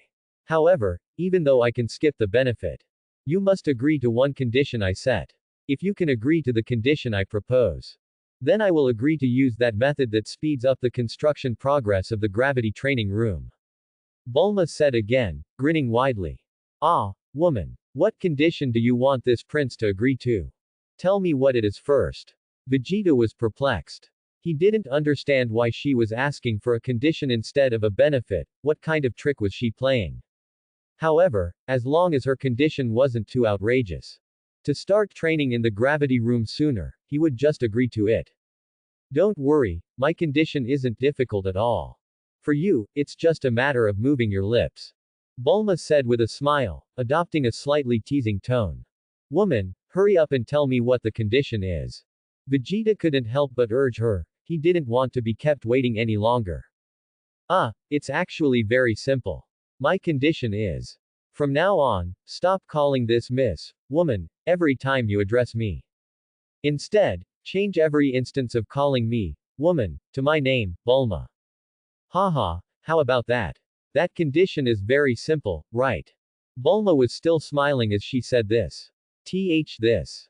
At this, Vegeta froze once more. He did not know why. Vegeta felt that this seemingly simple condition inexplicably made him feel a bit awkward. And it was the same before. Originally, no matter what the other party said, he, being anxious, would incessantly urge them to speed up the construction of the gravity training room. But when the other party said not to call her, Woman, anymore, and instead asked him to directly call her by her name, Bulma, he began to wait silently, choosing not to continue urging her. At that time, he was worried that if he continued to incessantly urge the other party, then would the other party possibly force him to call her by her name. Vegeta couldn't describe what kind of feeling that was. He had never encountered a feeling like this in his entire life. Was it embarrassment? Could it be that he was embarrassed to call her by her name directly? Would calling her by her name directly make this Saiyan prince feel awkward? What a joke. He was the dignified Saiyan prince. How could he be embarrassed or awkward because of a woman? And just as the other party said, the other party's condition could be said to be very simple. In order to be able to use the gravity room for cultivation sooner. What reason did he have not to agree to such a simple condition? Yes, he had no reason at all not to agree to the other party. And just as he was thinking this, seeing that he had not answered whether he agreed to the condition for a long time, Bulma continued to speak. Hey, Vegeta. So, are you going to agree to this condition or not? As long as you agree to this simple condition, I will use that method to speed up the construction of the gravity training room. Hearing the other party's persistent questioning. So, Vegeta, feeling that he had no reason not to agree to the other party, opened his mouth. But he did not know why. When the words reached his lips, he found that he did not know how to speak. Although he already considered himself not to be embarrassed or awkward with a woman. But when it really came to him opening his mouth to agree to the other party's request, he did not know why. When the words reached his lips, he couldn't say them again. He felt that he was very contradictory and strange now. Logically, it shouldn't be like this. Were those words really that difficult for him to say? HMPH, you can't even agree to such a simple condition. I see that you're not actually that anxious about the training room. Well then, if that's the case, then let's forget about it. This young miss will just continue to build the gravity training room at the current speed. You, this Saiyan prince, can just continue to wait slowly. Anyway, you only need to wait another 10 to half a month. The gravity training room will definitely be ready by then. Bulma pouted and said discontentedly. Hearing this. So Vegeta had no choice but to desperately suppress that strange feeling in his heart, which he had never experienced since childhood. Then he adjusted his breathing. He bit his teeth hard, then stammered with difficulty and reluctantly said. Since that's the case, I agree to you then. From now on, this prince will no longer call you a woman. Instead, I will change to directly calling your name. Now, is that all right? There was no other way. He really couldn't continue to wait any longer. In order to be able to use the gravity training room to improve his strength as soon as possible. He had no choice but to say these words, which for some reason were very difficult for him to utter. Hearing this, Bulma finally smiled and said. That's more like it. Such a simple condition. I don't know why you still dragged it out for half a day before agreeing. Is my name, Bulma, really that unpleasant to hear? Vegeta thought to himself. Your name is certainly not unpleasant. On the contrary, this prince thinks your name, Bulma, is actually quite nice. It's just that he did not know why. This prince inexplicably found it difficult to say your name. And just as Vegeta was thinking this, Bulma spoke again. But you know, although you have agreed to my condition, and this young miss, I'm not saying I don't believe your words. But in order to truly prove that you have indeed changed the way you address me, please sincerely and seriously call this young miss, Bulma, by her name now. Da da da. Saying that, Bulma left her work area and walked over to Vegeta's side. Alright, go ahead and call me. Bulma stood with her hands on her hips, her beautiful face directly facing Vegeta's, and her pretty eyes looking at Vegeta as she spoke. HMPH. Vegeta instinctively turned his head away, not allowing himself to see her face at that moment. He did not know why. He felt that this woman in front of him named Bulma was truly too troublesome. She was more difficult to deal with than any opponent he had ever encountered before. It could be said that he had never encountered anyone as troublesome and difficult to deal with as this woman named Bulma, ever since he was a child. Now, she made him, the dignified Saiyan prince, feel an unprecedented discomfort all over his body. Hey, Vegeta. Are you going to call me or not? You've already agreed to someone's request, you can't go back on your word, can you? Going back on your word after agreeing to someone's request is not something a man should do, you know. Moreover, you are some Saiyan prince. Are the words spoken by you, this so-called Saiyan prince, not to be counted? Bulma put her hands on her hips and pressed closer, moving her face nearer to Vegeta as she spoke. This prince does not intend to go back on his word. It's just that I want to call you a bit later. Is it not allowed to call you a bit later? Vegeta stammered a bit, regarding matters he had already agreed to. As the dignified Saiyan prince, he naturally would not go back on his word. After all, as the noble Saiyan prince, he had his own pride. And breaking his word did not fit his noble status as the Saiyan prince. It was just that now, for some reason, he still felt a bit difficult to speak. If he could, he wanted to take it slow, to drag it out a bit longer. Then, after he was mentally prepared, he would call out her name. But it was very obvious. Bulma clearly did not want to, and would not give him time for so-called mental preparation. No, you must call me now. Hurry up. Anyway, whenever you say my name, then I will start speeding up the construction of the gravity training room from that moment. Bulma, with her hands on her hips, once again used the matter of the gravity training room to force Vegeta to quickly say her name. Bulma's current aura made Vegeta feel that if he didn't call out her name today, she would absolutely never give up. Facing Bulma with such an aura, and in order to be able to use the gravity training room as soon as possible to improve his strength, Vegeta had no choice but to strenuously, and haltingly, call out her name in the loudest voice he could manage at the moment. Bu. Bu. Bulma. Although he finally managed to say the words, his head was still turned away when he spoke them, so Bulma couldn't see his expression at the time. Moreover, his tone of voice wasn't particularly good when he spoke, giving Bulma the impression that he was extremely unwilling and reluctant. In response, Bulma thought to herself, is this young miss's name that unpleasant? Is it that hard to say? However, seeing him in his current state, she didn't want to make things difficult for him any longer.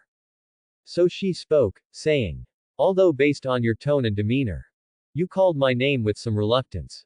It could be said that it wasn't sincere or serious enough, and didn't fully meet the requirements I just set.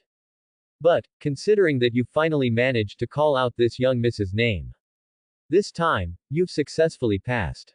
To fulfill my promise, this young miss will now greatly accelerate the progress of building the gravity training room. Bulma put away her smile and then spoke seriously and solemnly. HMPH. The proud Vegeta still chose to respond with a cold snort. However, in reality, his heart had already let out a long sigh of relief. He felt that he had finally completed a difficult task. Bulma didn't mind his cold snort. After all, having spent these past few days together, she had also gotten a grasp of some of his personality traits. Even though they were both Saiyan, his personality was completely different from Son Goku's. It could be said that in her entire life, Bulma had never met anyone who was as proud and unruly as this Saiyan named Vegeta. But for some reason, she couldn't explain why she didn't find his personality off-putting. For the next few days, the construction speed of the gravity training room did indeed increase significantly. However, Vegeta discovered that the method she had previously mentioned for accelerating the construction of the gravity training room wasn't really a true method at all. Her so-called method was actually to drastically reduce her sleeping hours each night, and then use those hours, which should have been for sleeping, to work through the night building the gravity training room every day. This was to speed up the completion of the gravity training room. It could be said that this left Vegeta unsure of how he should feel. Touched. That's clearly unlikely. How could this Saiyan prince be so easily touched by others? Grateful. Perhaps a little, more or less. After all, she was working so hard day and night to build the gravity training room, and ultimately, it was for him. At the same time, he also felt she was a bit foolish. Just to get him, Vegeta, to change his way of addressing her, she was even foregoing sleep to help him build the gravity training room day and night. What a foolish woman. Although this foolish woman made him feel a little cute. How could this prince have such a thought as finding her cute? But even though this prince cannot find her cute, one has to admit that she is indeed a talented and capable woman. Prince Vegeta still quite appreciated her scientific mind and skill. She was far superior to those useless women who could only be a pretty face. Her various displays were indeed worthy of him, this Saiyan Prince Vegeta, holding her in higher regard. Just like that, several more days passed. With Bulma's day and night of busy work, the gravity training room, which would have originally taken another 10 to 15 months to truly complete, was finished in less than a week due to Bulma's almost sleepless efforts. Phew. This young miss is truly exhausted. The gravity training room is finally completely finished. Bulma let out a long sigh of relief. These days had truly worn her out. And because of the long hours with almost no sleep, her eyes were now completely ringed with dark circles. Her normally beautiful eyes looked like a panda's. Several consecutive days of high-intensity work had made her entire spirit and energy appear extremely fatigued. Vegeta, come and try it out. I think this high multiplier gravity training room you need should be fine. And the various designs inside the gravity room should almost meet all your needs during cultivation. Bulma said to Vegeta, who had been waiting for a long time by her side, while yawning. All she wanted now was to quickly tell him how to operate the gravity training room, to teach him. After that, she could rest assured and go to sleep. She felt that if she didn't get some good rest, she might just break down. Is it finally finished? This prince has truly been made to wait bitterly. Hearing this, Vegeta's lips couldn't help but curl into a slight smile. At this moment, his expression showed an undisguised joy and excitement. The gravity training room he had been waiting for so long was finally complete. He would soon be able to use the gravity training room to improve his strength. He didn't dally. He quickly walked over to Bulma's side. Come, I'll teach you how to operate it first. Operate it like this here. That's the function for adjusting the gravity multiplier. And here. Bulma, fighting off extreme drowsiness, patiently explained the various methods for using the gravity training room to Vegeta. And because the methods for using the gravity training room were not difficult to begin with, Vegeta quickly memorized and learned all the methods Bulma explained. Alright, Vegeta. I've said everything I needed to say. You've also learned all the gravity room operation methods you needed to learn. Now you can cultivate however you want. Just don't blow up the room. Now this young miss is going to rest. Goodbye. Seeing that everything was handled, Bulma turned around. She walked with steps so weary that she could barely maintain her balance, ready to leave the gravity training room. However, before she could walk a few steps, Vegeta's voice suddenly entered her ears. Vegeta looked at Bulma's turned back and said very sincerely. Thank you, Bulma. Thank you, Bulma. Even though Vegeta had always been arrogant, aloof, and unruly. But looking at the gravity training room that satisfied him greatly, and Bulma's figure, so exhausted she was stumbling slightly. He still sincerely thanked Bulma's retreating figure from the bottom of his heart. Hearing this, Bulma, surprised, slowly turned her tired body back around, having already stumbled several steps. Then, with an incredulous expression, she blinked her panda eyes and stared disbelievingly at Vegeta. She had spent quite a few days with Vegeta. She believed she had completely grasped Vegeta's personality. She thought she understood his personality well enough.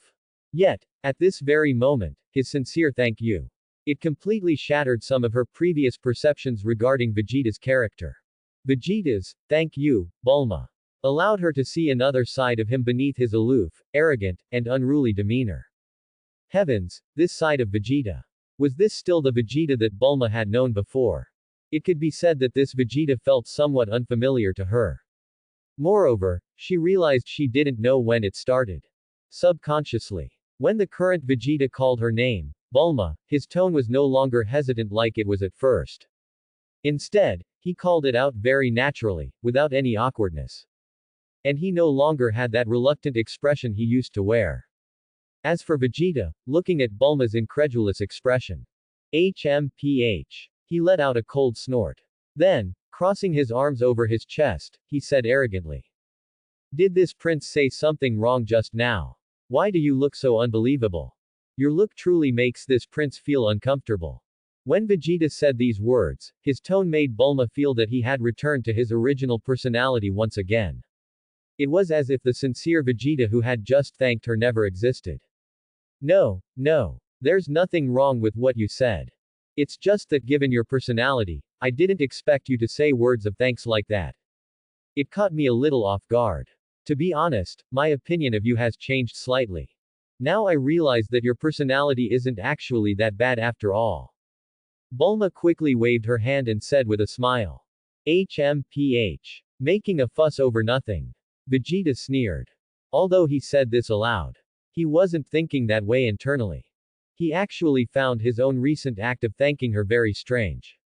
Logically speaking, such sincere thanks from the heart shouldn't be something a person with his personality could utter. Could it be that during this time spent living on Earth, his personality had changed without him realizing it? But how could that be possible? He was the dignified Saiyan prince, how could his character be so easily altered? Just as he was pondering these questions, Bulma smiled and spoke again. Alright, I'm really leaving this time. And just a side note. This young miss received your sincere thanks just now. Your heartfelt sincerity made this young miss feel that all the hard work and busy effort during this period were not wasted. After saying this, Bulma took steps once more, slowly leaving the gravity training room. Until she completely disappeared from Vegeta's sight. HMPH. Seeing that the other party's back was no longer visible, Vegeta let out a cold snort and prepared to formally enter a state of cultivation. As for those questions about his character changing, in the face of the great matter of cultivating and becoming stronger, he couldn't be bothered to think about them anymore. HMPH. He still felt that cultivating and becoming stronger was the most important thing right now. Vegeta adjusted the gravity in the gravity room to a multiplier perfectly suited for his current cultivation. Then he officially began to cultivate. Vegeta was seen diligently cultivating while saying confidently. HMPH. The Namekian Piccolo, Gohan, and that Kakarot whom I have never met. Even that arrogant Frieza, who calls himself the Cosmic Emperor. This prince officially begins using the gravity training room for diligent cultivation starting today.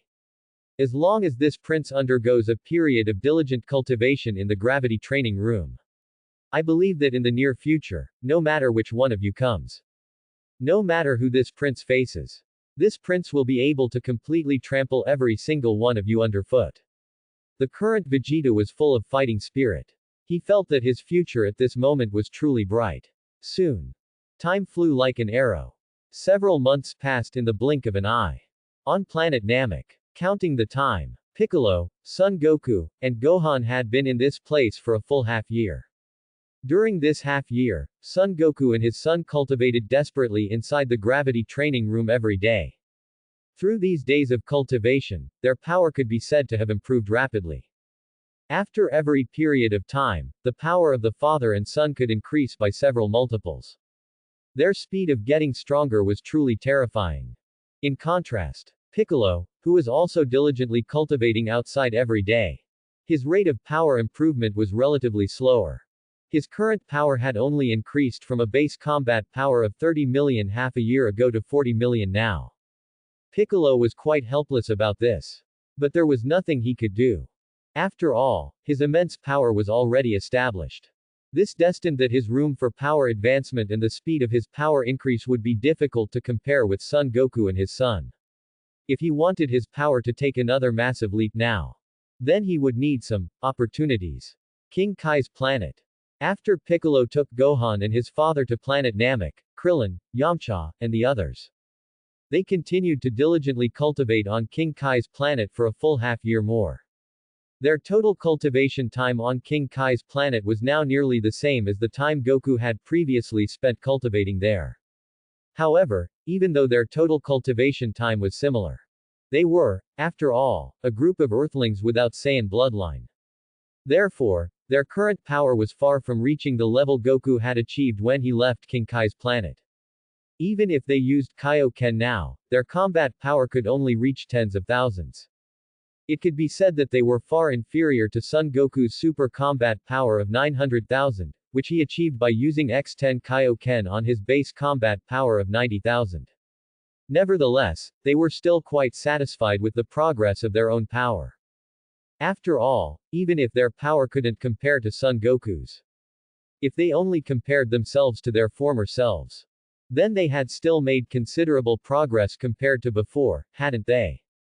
And so, on King Kai's planet, Krillin and the others, highly satisfied with the progress of their own strength, were preparing to return home, back to Earth.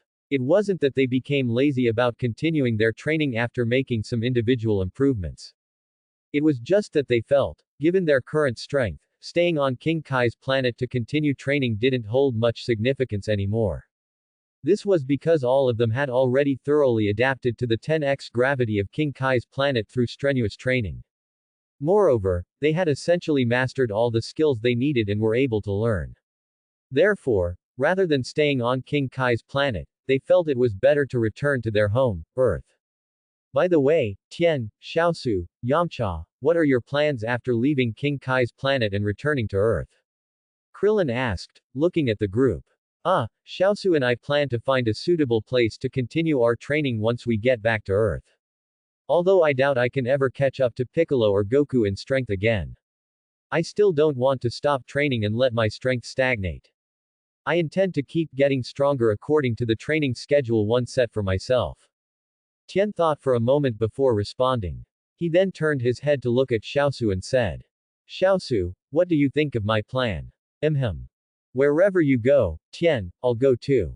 Xiaosu nodded vigorously. Being inseparable from Tien, he naturally supported all of Tien's plans unconditionally and would continue to follow him. I see. You guys are really dedicated to training.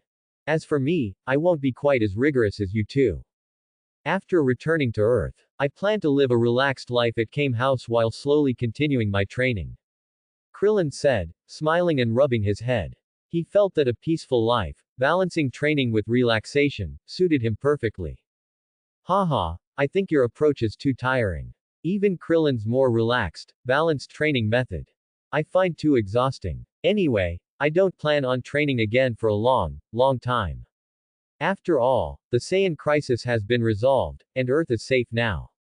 So, after training so hard for so long on King Kai's planet, I've decided that once I return to Earth, I absolutely must rest, relax, and have some fun.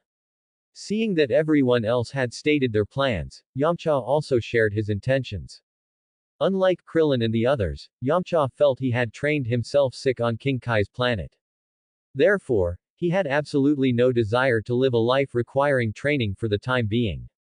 Once back, he intended to let loose and fully enjoy life. Besides, he had a girlfriend. Instead of spending more time training, wouldn't spending time with his girlfriend be much better? Thinking of this, Yamcha paused, then smiled and said, after returning to Earth, I think I'll head straight to my girlfriend Bulma's house first. Haha, she hasn't seen her boyfriend for so long. I bet she misses me terribly right now. I'm sure she'll be overjoyed when she sees her boyfriend back on Earth. Hearing this, Krillin said with a face full of envy. Sigh, Yamcha. I really envy you so much. Why do you get to have a girlfriend like Bulma, who is beautiful, wealthy, and talented? And me? I've been single for over 20 years, and I haven't even had a proper girlfriend yet. Sigh, my life is just too miserable. I wonder when I, Krillin, will finally manage to get a girlfriend. As he spoke, Krillin couldn't help but sigh mournfully. Tien and Xiaosu, the two close friends, didn't share Krillin's sentiments. In Tien's eyes, women only slowed down his progress toward becoming stronger. That's why, in his dedication to strength, he hadn't even continued his relationship with Launch. As for Xiaosu, it went without saying. His eyes were always only on Tien. He had never given any thought to women. He just wanted to follow his Tien forever. Haha, Krillin. As long as you're willing to put in the effort, and spend a little more time. And be more proactive in pursuing girls. I believe you'll definitely find a girlfriend of your own eventually. Yamcha patted Krillin on the shoulder consolingly. I hope so, Krillin said with a wry smile. Don't worry, Krillin. Even if you genuinely struggle to get a girlfriend. If it comes down to it, I, the great Yamcha, will personally devise strategies and help you chase the girl you like. With my rich experience in pursuing women, I'm sure I can help you, Krillin, successfully get a girlfriend. Yamcha chuckled proudly. Alright, Yamcha. If I still can't get a girlfriend on my own, I'll take you up on that offer. Krillin said, smiling. Haha, with me personally backing you up. Krillin, you can rest completely assured. Yamcha patted Krillin again. Yamcha, currently looking proud and ready to instruct Krillin on how to chase girls, was still unaware that in the past few months, while he was away from Earth, his home was slowly being stolen by Vegeta. So, although it hadn't been discovered yet, Yamcha's head was unknowingly starting to turn a faint shade of green. Just like that, after their cheerful discussion, they all began packing their belongings, preparing for their return to Earth. Lord Kai, thank you for your instruction and care during this time. After bidding King Kai farewell, they quickly began traversing Snake Way, embarking on their journey back to Earth. Since none of them knew instant transmission, they had no choice but to use this arduous method to return. However, since their power levels were now in the tens of thousands, even the arduous method wouldn't take them very long. Whoosh, whoosh, whoosh. Krillin, Yamcha, and the others continuously flew along Snake Way using the flying technique. Soon, in less than a day, they successfully traversed the long Snake Way. Then, with assistance from Earth's Kami, they successfully returned to the lookout on Earth. Well, this is it. See you later. Goodbye. After saying their goodbyes to each other, they each flew off toward their respective destinations. Tien and Xiaosu flew toward a place where they frequently trained in the past. Krillin flew in the direction of Kame House. And Yamcha. Just as he had planned earlier. After returning to Earth, he was going to visit his girlfriend Bulma's house first. Yamcha wanted to immediately go and see his girlfriend, Bulma, whom he hadn't seen for over a year, after returning to Earth. He was using Bukujutsu. He began flying toward the location of Bulma's house in West City, Earth. A few days ago. In a place extremely far away from Earth. Planet Frieza No. 79. On this planet, one could see many highly futuristic buildings and many aliens, most of whom had bizarre appearances. They were all wearing standardized uniforms. Upon closer inspection, the clothes these people were wearing were almost identical to the battle armor previously worn by Vegeta and Nappa. Inside a certain futuristic building, which currently held quite a few people, a majestic and chillingly cold voice rang out. Oh ho ho ho. Mr. Zarbin, nearly half a year has passed.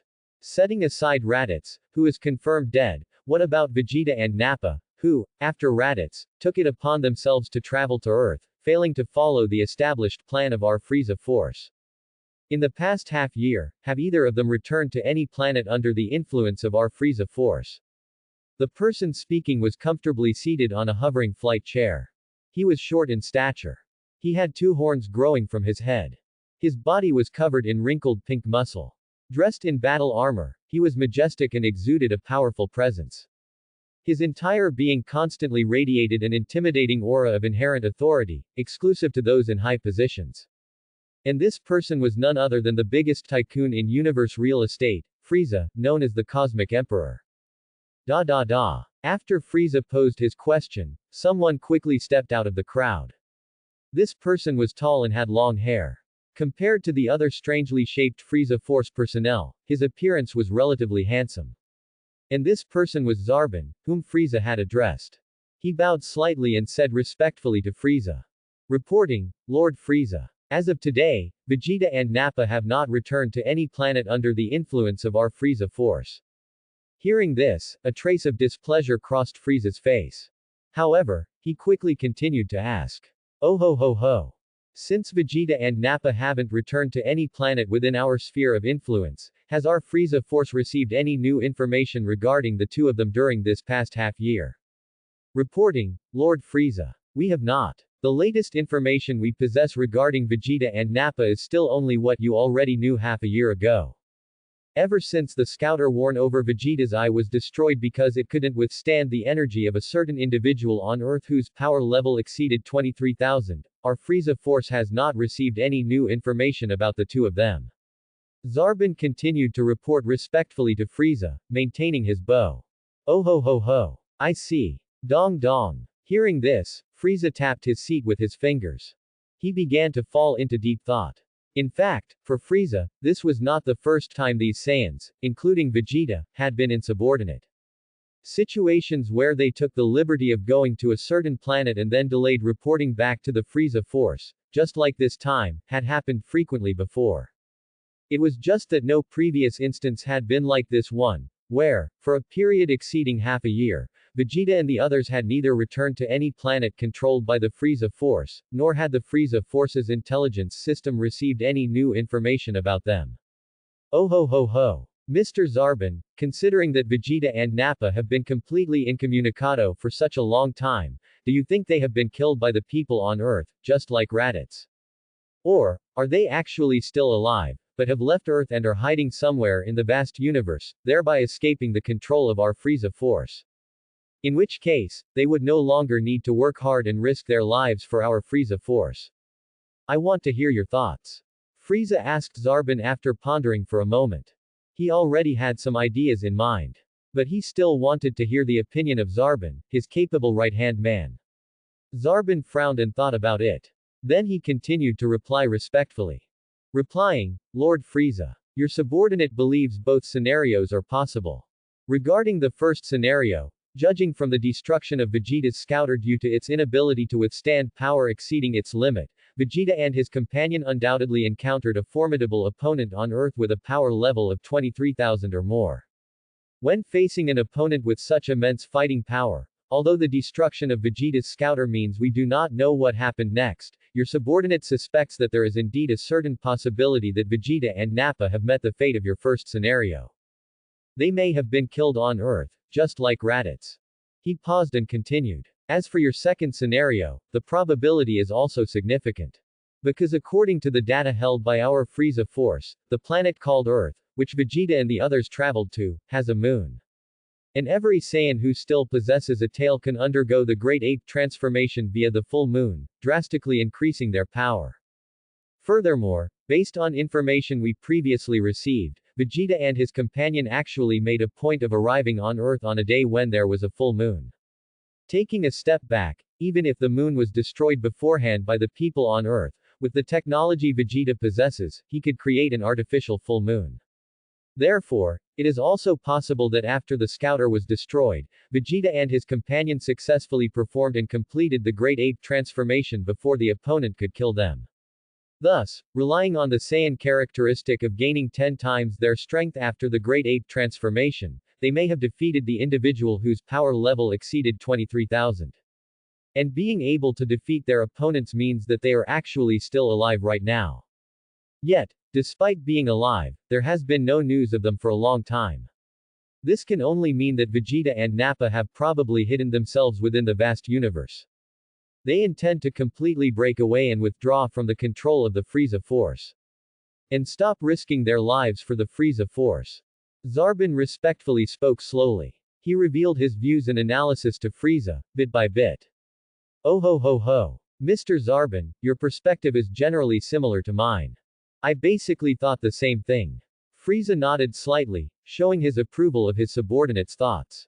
Frieza and Zarbin were both wrong in their guesses, but that's understandable. It's difficult for normal logic to grasp what actually happened on Earth. Thump thump thump. Frieza tapped his seat again. He thought for a moment. Then, in a cold and authoritative voice, he spoke to everyone present, including Zarbin. Oh ho ho ho. Although, generally speaking, Mr. Zarbin and I have analyzed the two possible situations regarding Vegeta and Nappa.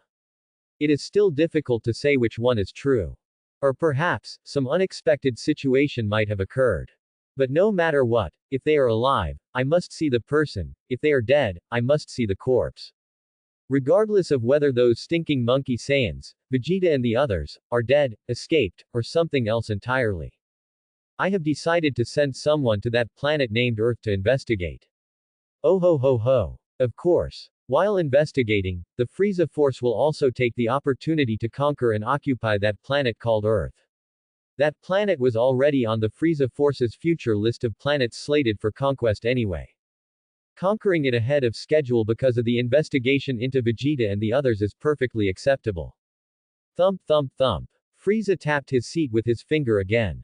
Then he continued. Oh ho ho ho. However, considering the possibility that Vegeta and the others might have been killed by someone on Earth with a power level exceeding 23,000. It raises the question of exactly who I should send to Earth. As Frieza said this, he began to ponder once more. However, before he could think for too long, Zarbin respectfully stepped forward and volunteered. Lord Frieza, why don't you allow your subordinate to go personally? With my strength, no matter what situation I encounter upon arriving at Earth, I should be able to handle it all. Frieza, whose thoughts were interrupted by Zarbin, did not get angry. Instead, he smiled with some satisfaction. Oh ho ho ho.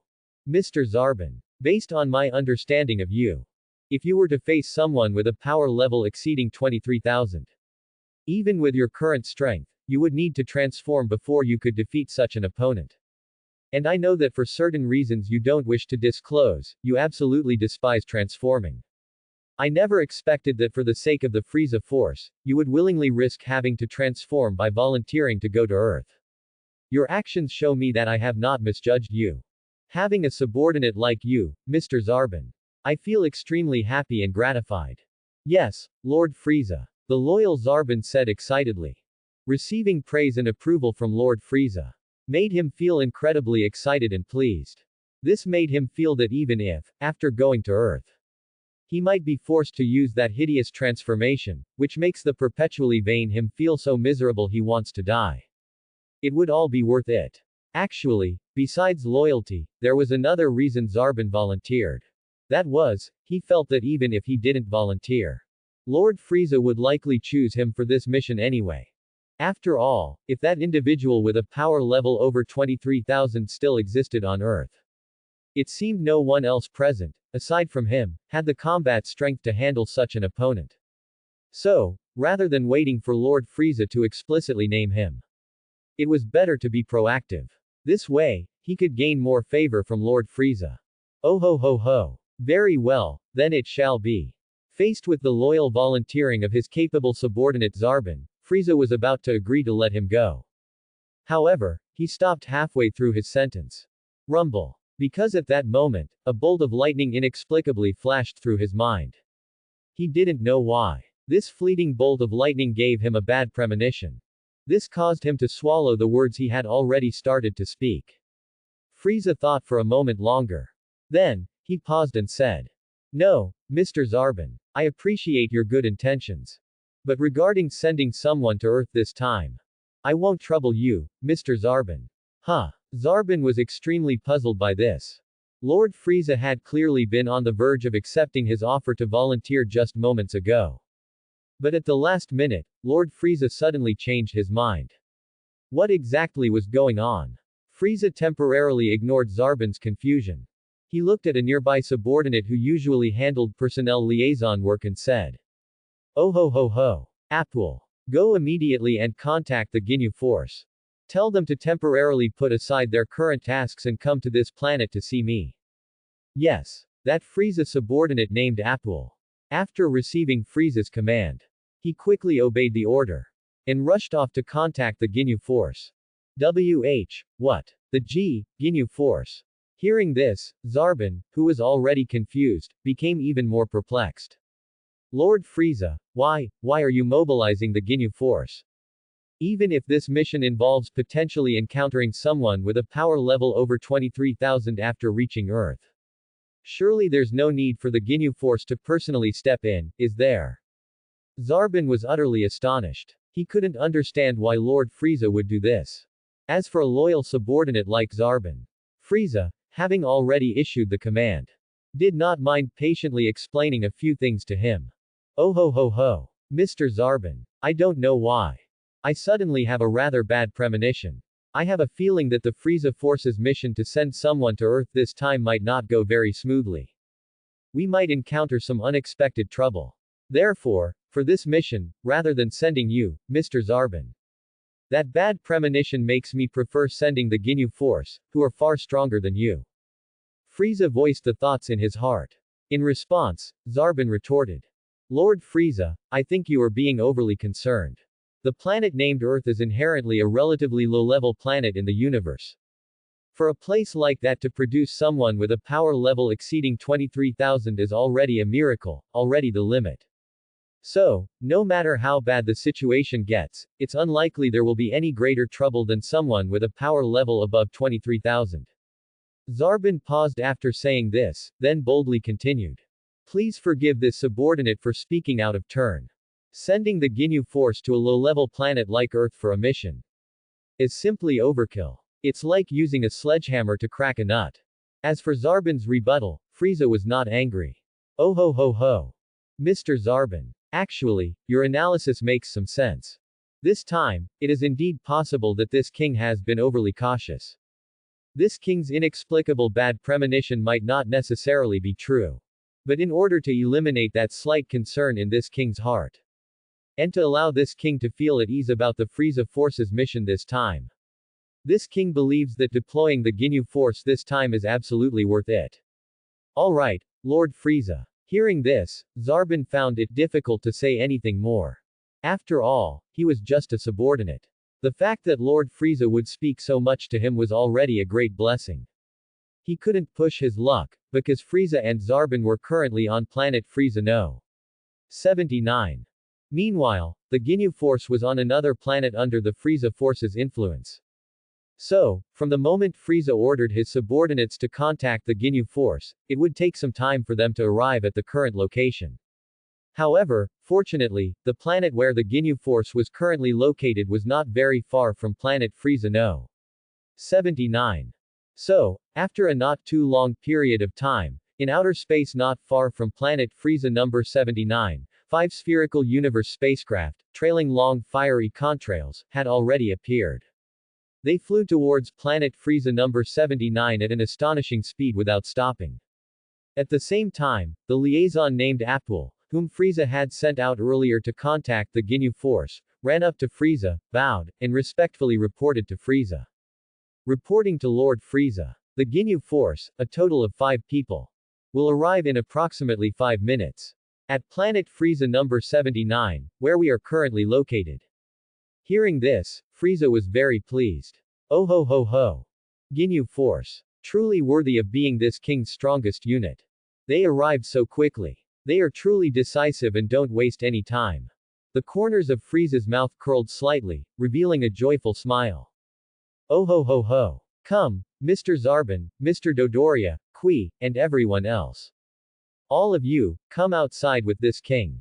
We shall go outside and give a grand welcome to the arrival of the Ginyu Force. Frieza commanded his subordinates. Yes, Lord Frieza. Frieza's subordinates replied in unison. They understood why Lord Frieza had given them such an order.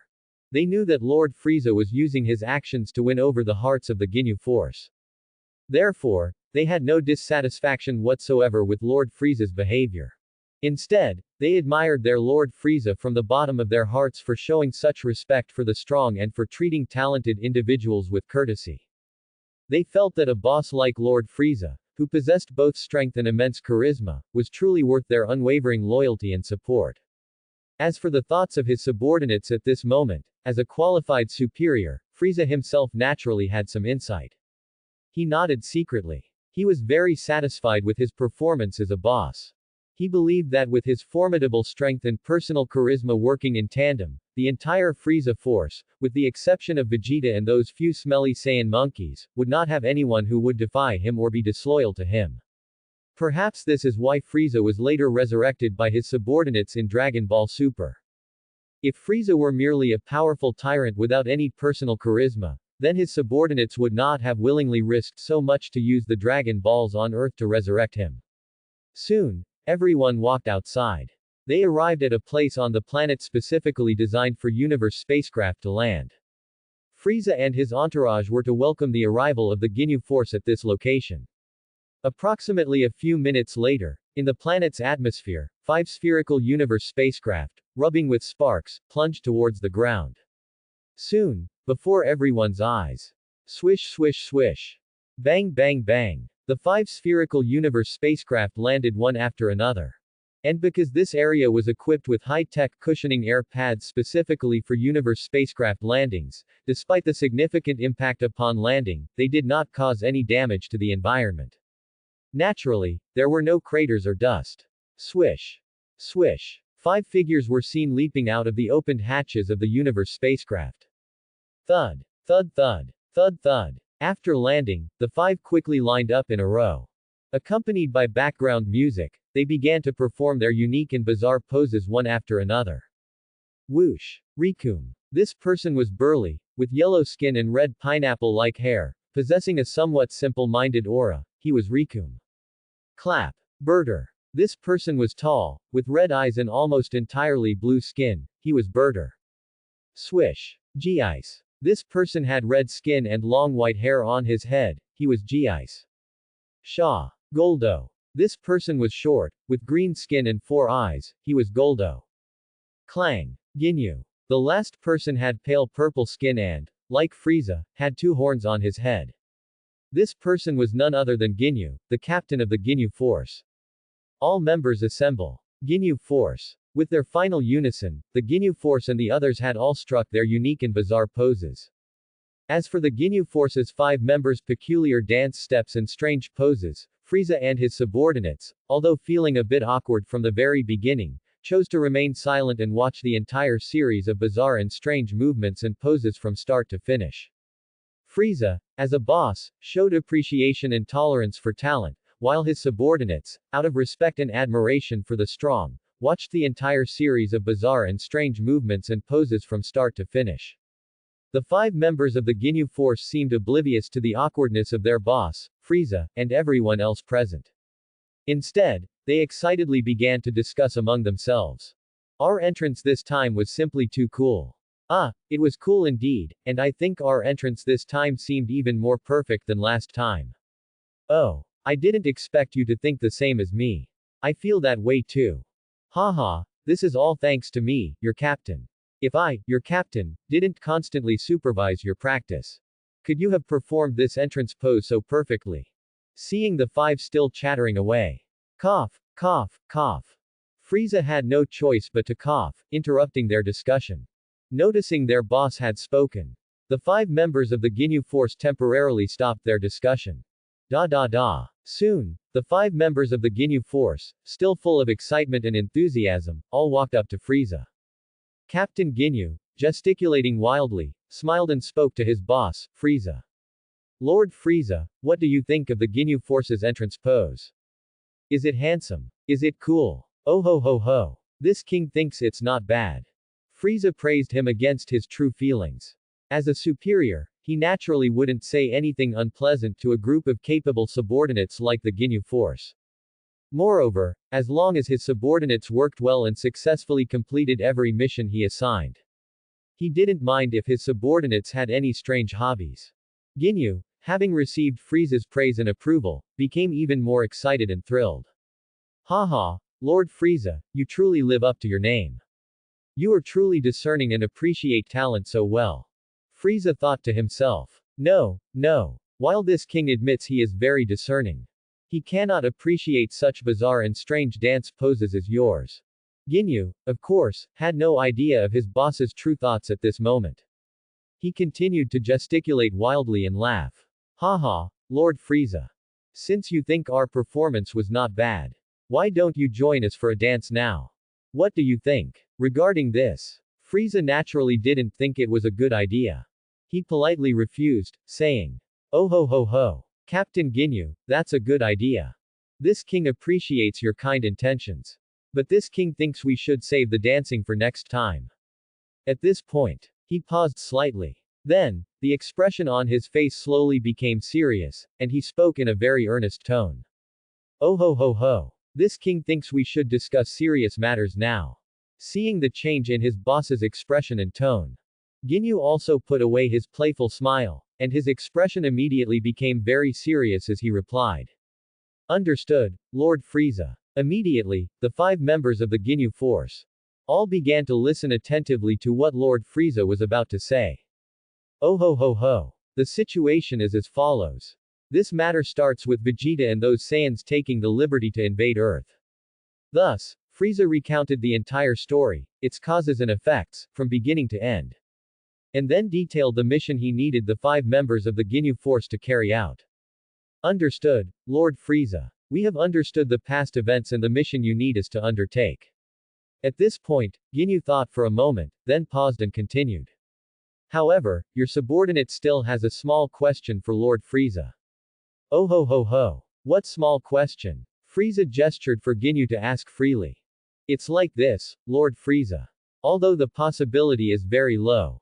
But if, by any chance, during this mission, the Ginyu force unexpectedly encounters Vegeta and Nappa on Earth, who are not dead, how should we deal with them?" Ginyu asked respectfully. "Oh ho ho ho. Just execute them for this king. Let them go down and keep Raditz company. Oh ho ho ho. Even if all of this king's previous conjectures and analyses were wrong. And by some chance, the truth is that they neither died nor escaped. But just by their prolonged disappearance and failure to report back to the Frieza force on time, that alone is a serious violation of the Frieza force's rules. For such disobedient fellows who disregard the Frieza force's rules as nothing, this king naturally does not wish to spare their lives any longer." Frieza said coldly. "Understood, Lord Frieza. We already know what to do." Ginyu nodded and said, "Oh ho ho ho. In that case, without further ado, Ginyu force, you may depart for this king now." Frieza smiled, his lips curving upwards.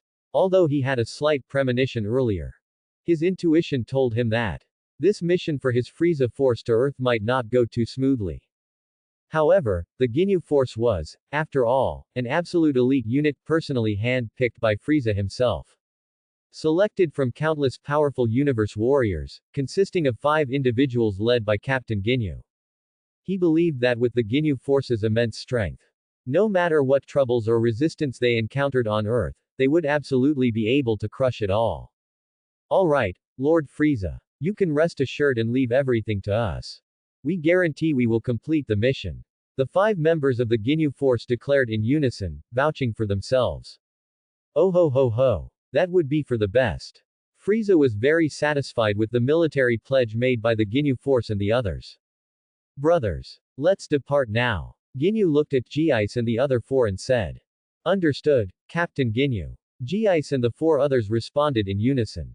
Immediately, they flew towards their respective personal circular universe spaceships. However, before the 5 of them could truly board their spaceships, a sudden voice interrupted their actions. "Please wait a moment. Esteemed members of the Ginyu force. Please don't rush off yet." The 5 turned their heads and looked closely. They saw a catfish-faced fellow with purple skin all over his body and 2 short whiskers growing on the sides of his mouth, emerging from the crowd of Frieza's subordinates behind him. And that voice just now had come from this fellow. They all recognized this fellow. He was none other than Kui, acknowledged within the Frieza force as Vegeta's long-standing nemesis, with whom he was always at odds. "Oh ho ho ho. Kui, what do you want by suddenly telling the Ginyu force to stop and not depart yet?" Frieza looked at Kui, who walked out from the crowd, a bit puzzled, and asked.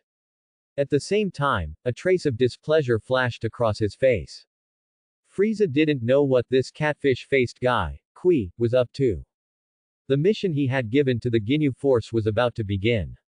Yet, the other party suddenly interrupted his good timing. This made him more or less unhappy. The 5 members of the Ginyu force were also puzzled. They were about to depart for Earth. But this guy named Kui suddenly walked out and told them to wait. However, unlike Frieza, they didn't mind Kui's actions much. Worst case, they would just wait.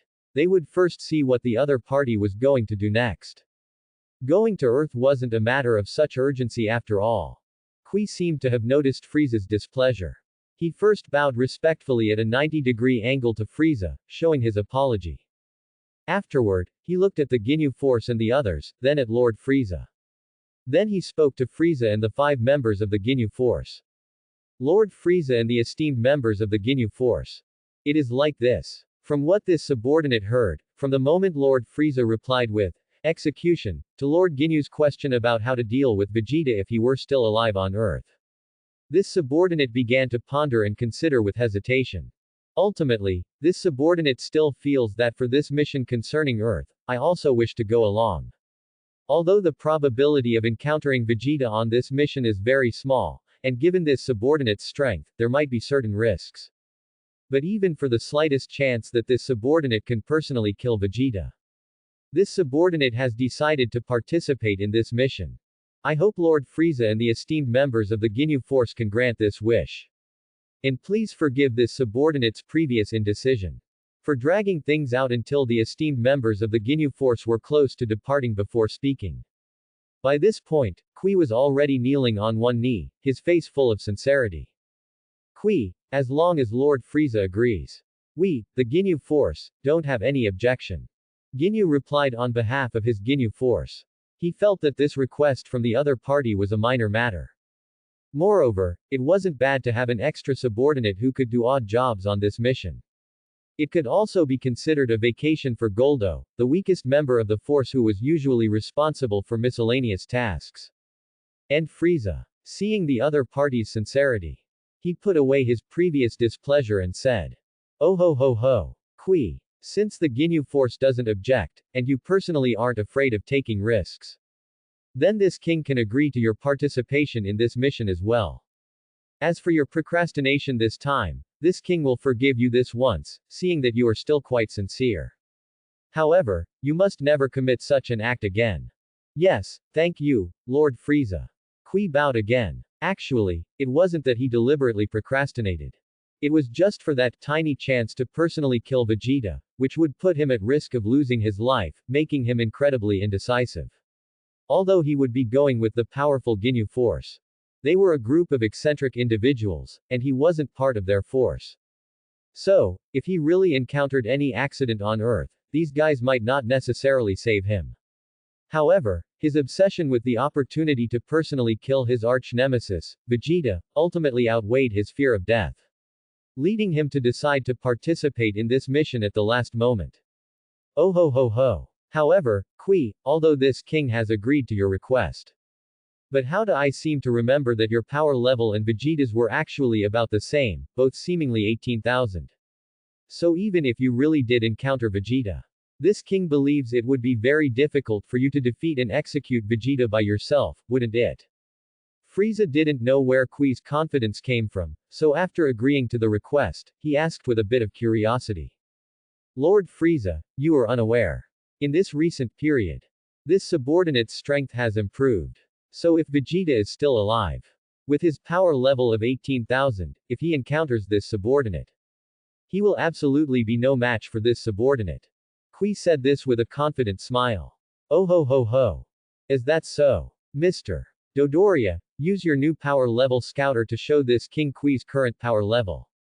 Frieza turned his head to Dodoria, his other trusted aide besides Zarbon, and said, "Yes, Lord Frieza." Dodoria, with his pink skin and flesh spikes on his face and hands, replied respectfully.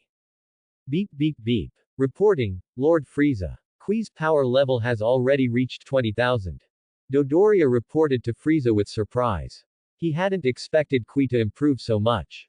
His strength was almost catching up to himself, one of Lord Frieza's right-hand men. "Oh ho ho ho. You truly are something, Kui. With this strength, you can indeed overpower Vegeta, you alone can defeat him. Ho ho ho, then for the upcoming mission. although the possibility is very low. But this king still wishes you good luck in encountering Vegeta and personally killing him. As the supreme boss of the Frieza force, Frieza was very aware of how much his catfish-faced subordinate, Qui, disliked Vegeta. If it weren't for the rules of the force, these two arch-nemeses, who were so at odds, would have long since engaged in a life-and-death struggle.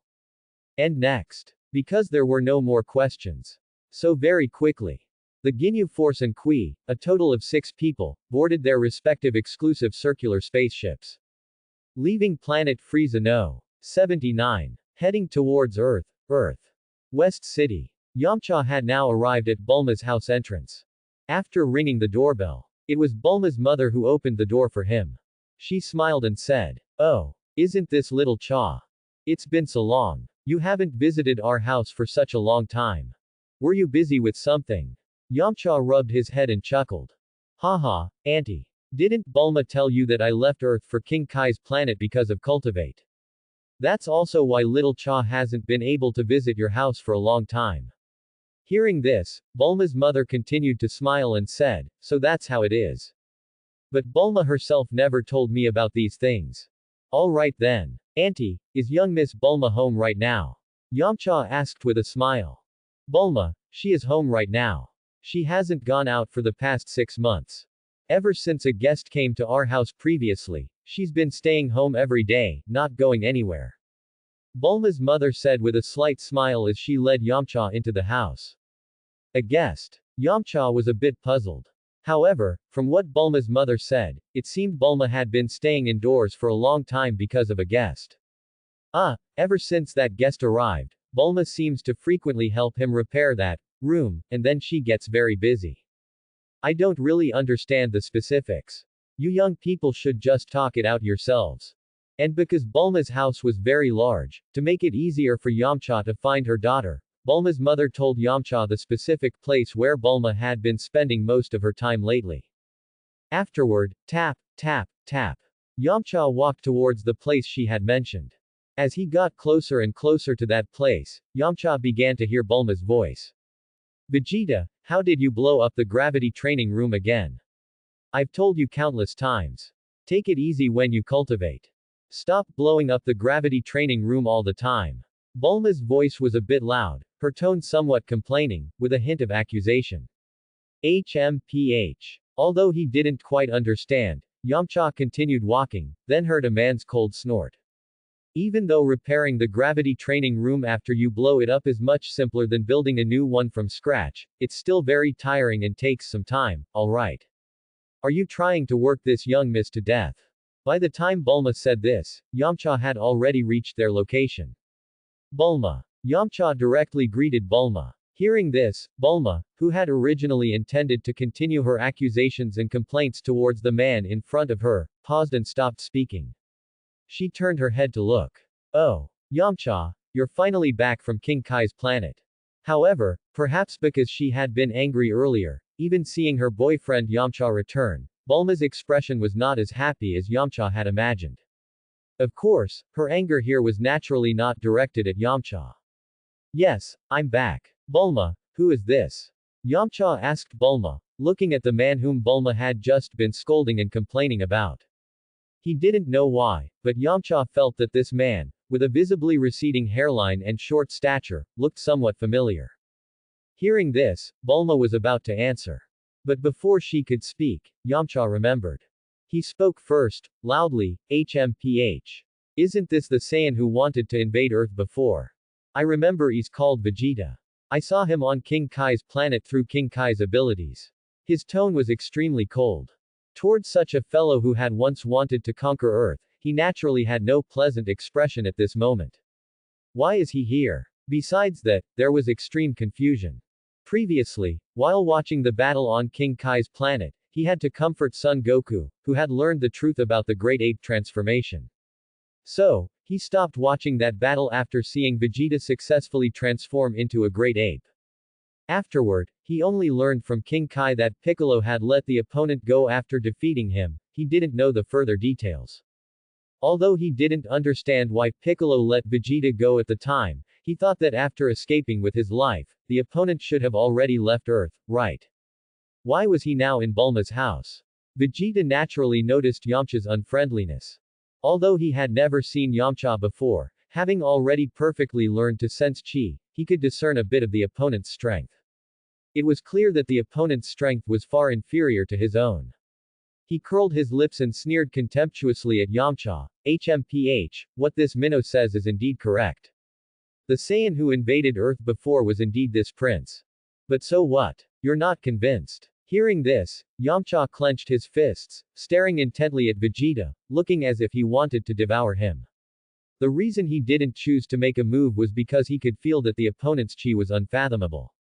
It was clear that the opponent's current strength had grown stronger than what he had seen when he was on King Kai's planet. HMPH. And as for why this prince is here, this prince goes wherever this prince pleases, it's not for a small fry like you to manage. Vegeta continued to sneer.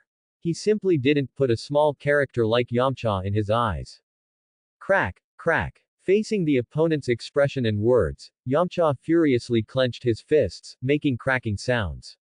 HMPH. This prince sees that you seem very displeased.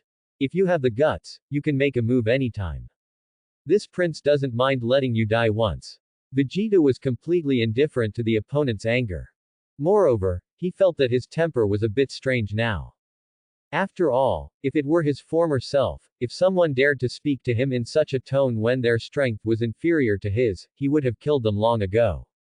And not just mock the opponent a few times like now.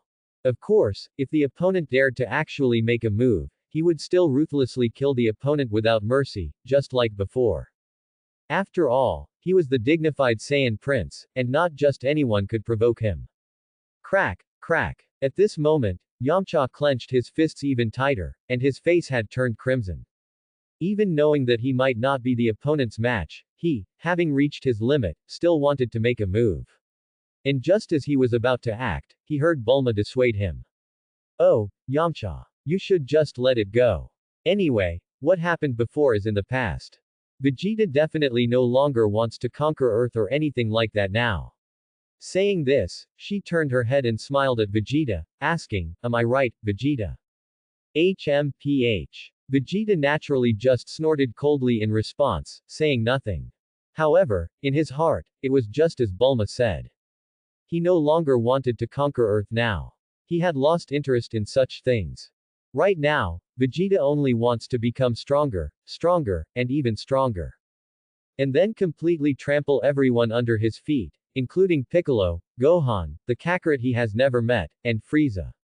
As for Yamcha, after hearing Bulma's words, although he had been persuaded to stop and temporarily restrained his anger from acting out again.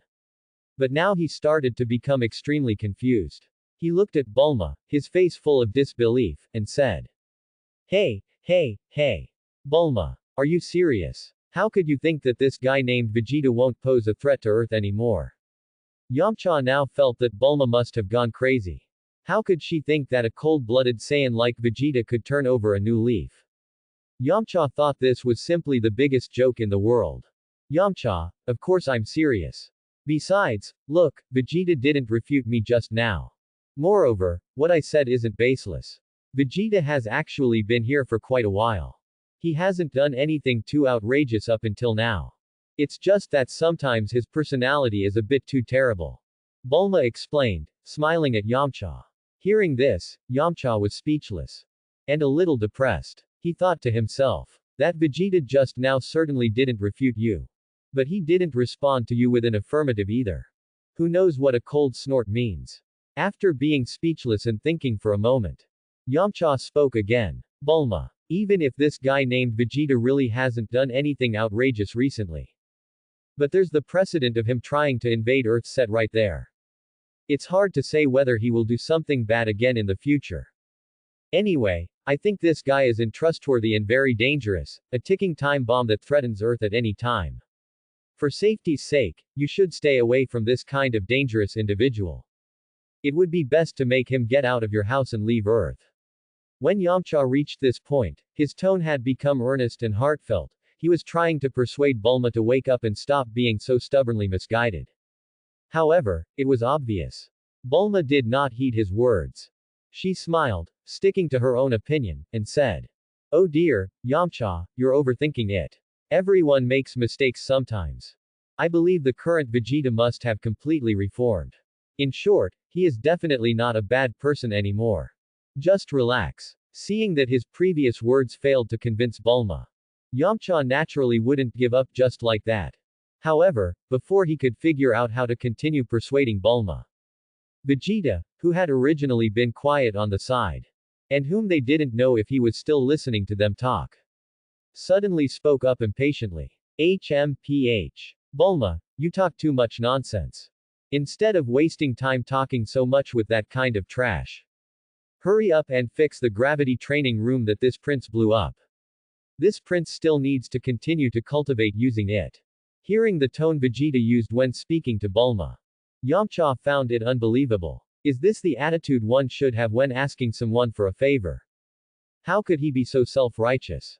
So arrogant? More importantly, this blatantly arrogant attitude of the other party was actually being used to order his, Yamcha's, girlfriend around. Whose girlfriend was Bulma exactly?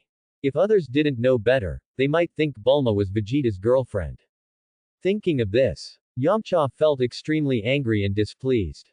How was what the other party was doing any different from slapping his face? He felt his masculine pride being trampled by Vegeta.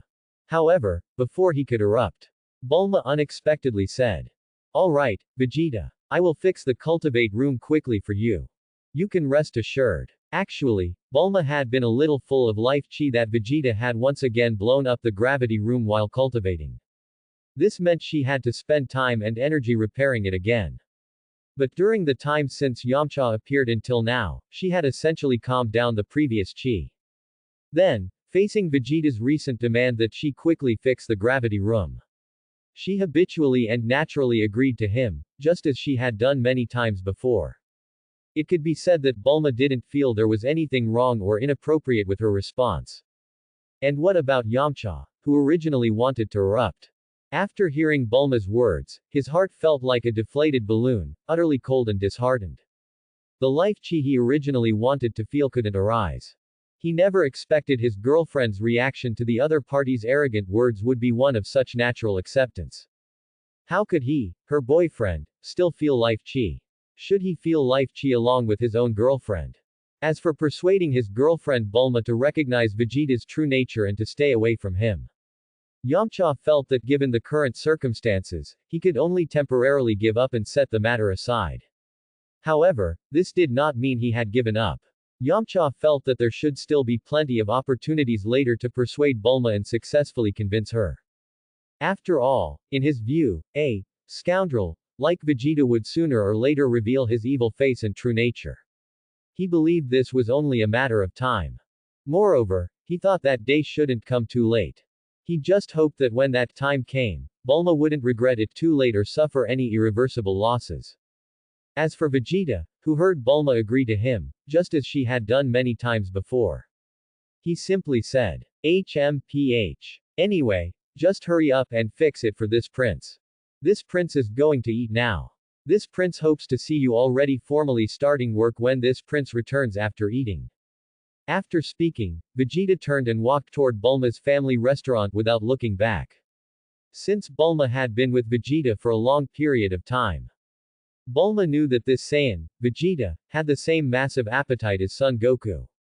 Therefore, to make it convenient for Vegeta to eat after cultivating every time, Bulma's family restaurant provided food 24 hours a day. Moreover, the quantity of food they could supply was huge, absolutely guaranteeing that Vegeta would be full. After Vegeta left, Bulma started working on repairing the gravity training room that Vegeta had previously blown up. Yamcha, you saw it too. I'm quite busy. Although you came back all the way from King Kai's planet, and we haven't seen each other for a long time. But I'm really sorry. I won't be able to spend time with you for a while. Bulma said while working. Thanks for watching.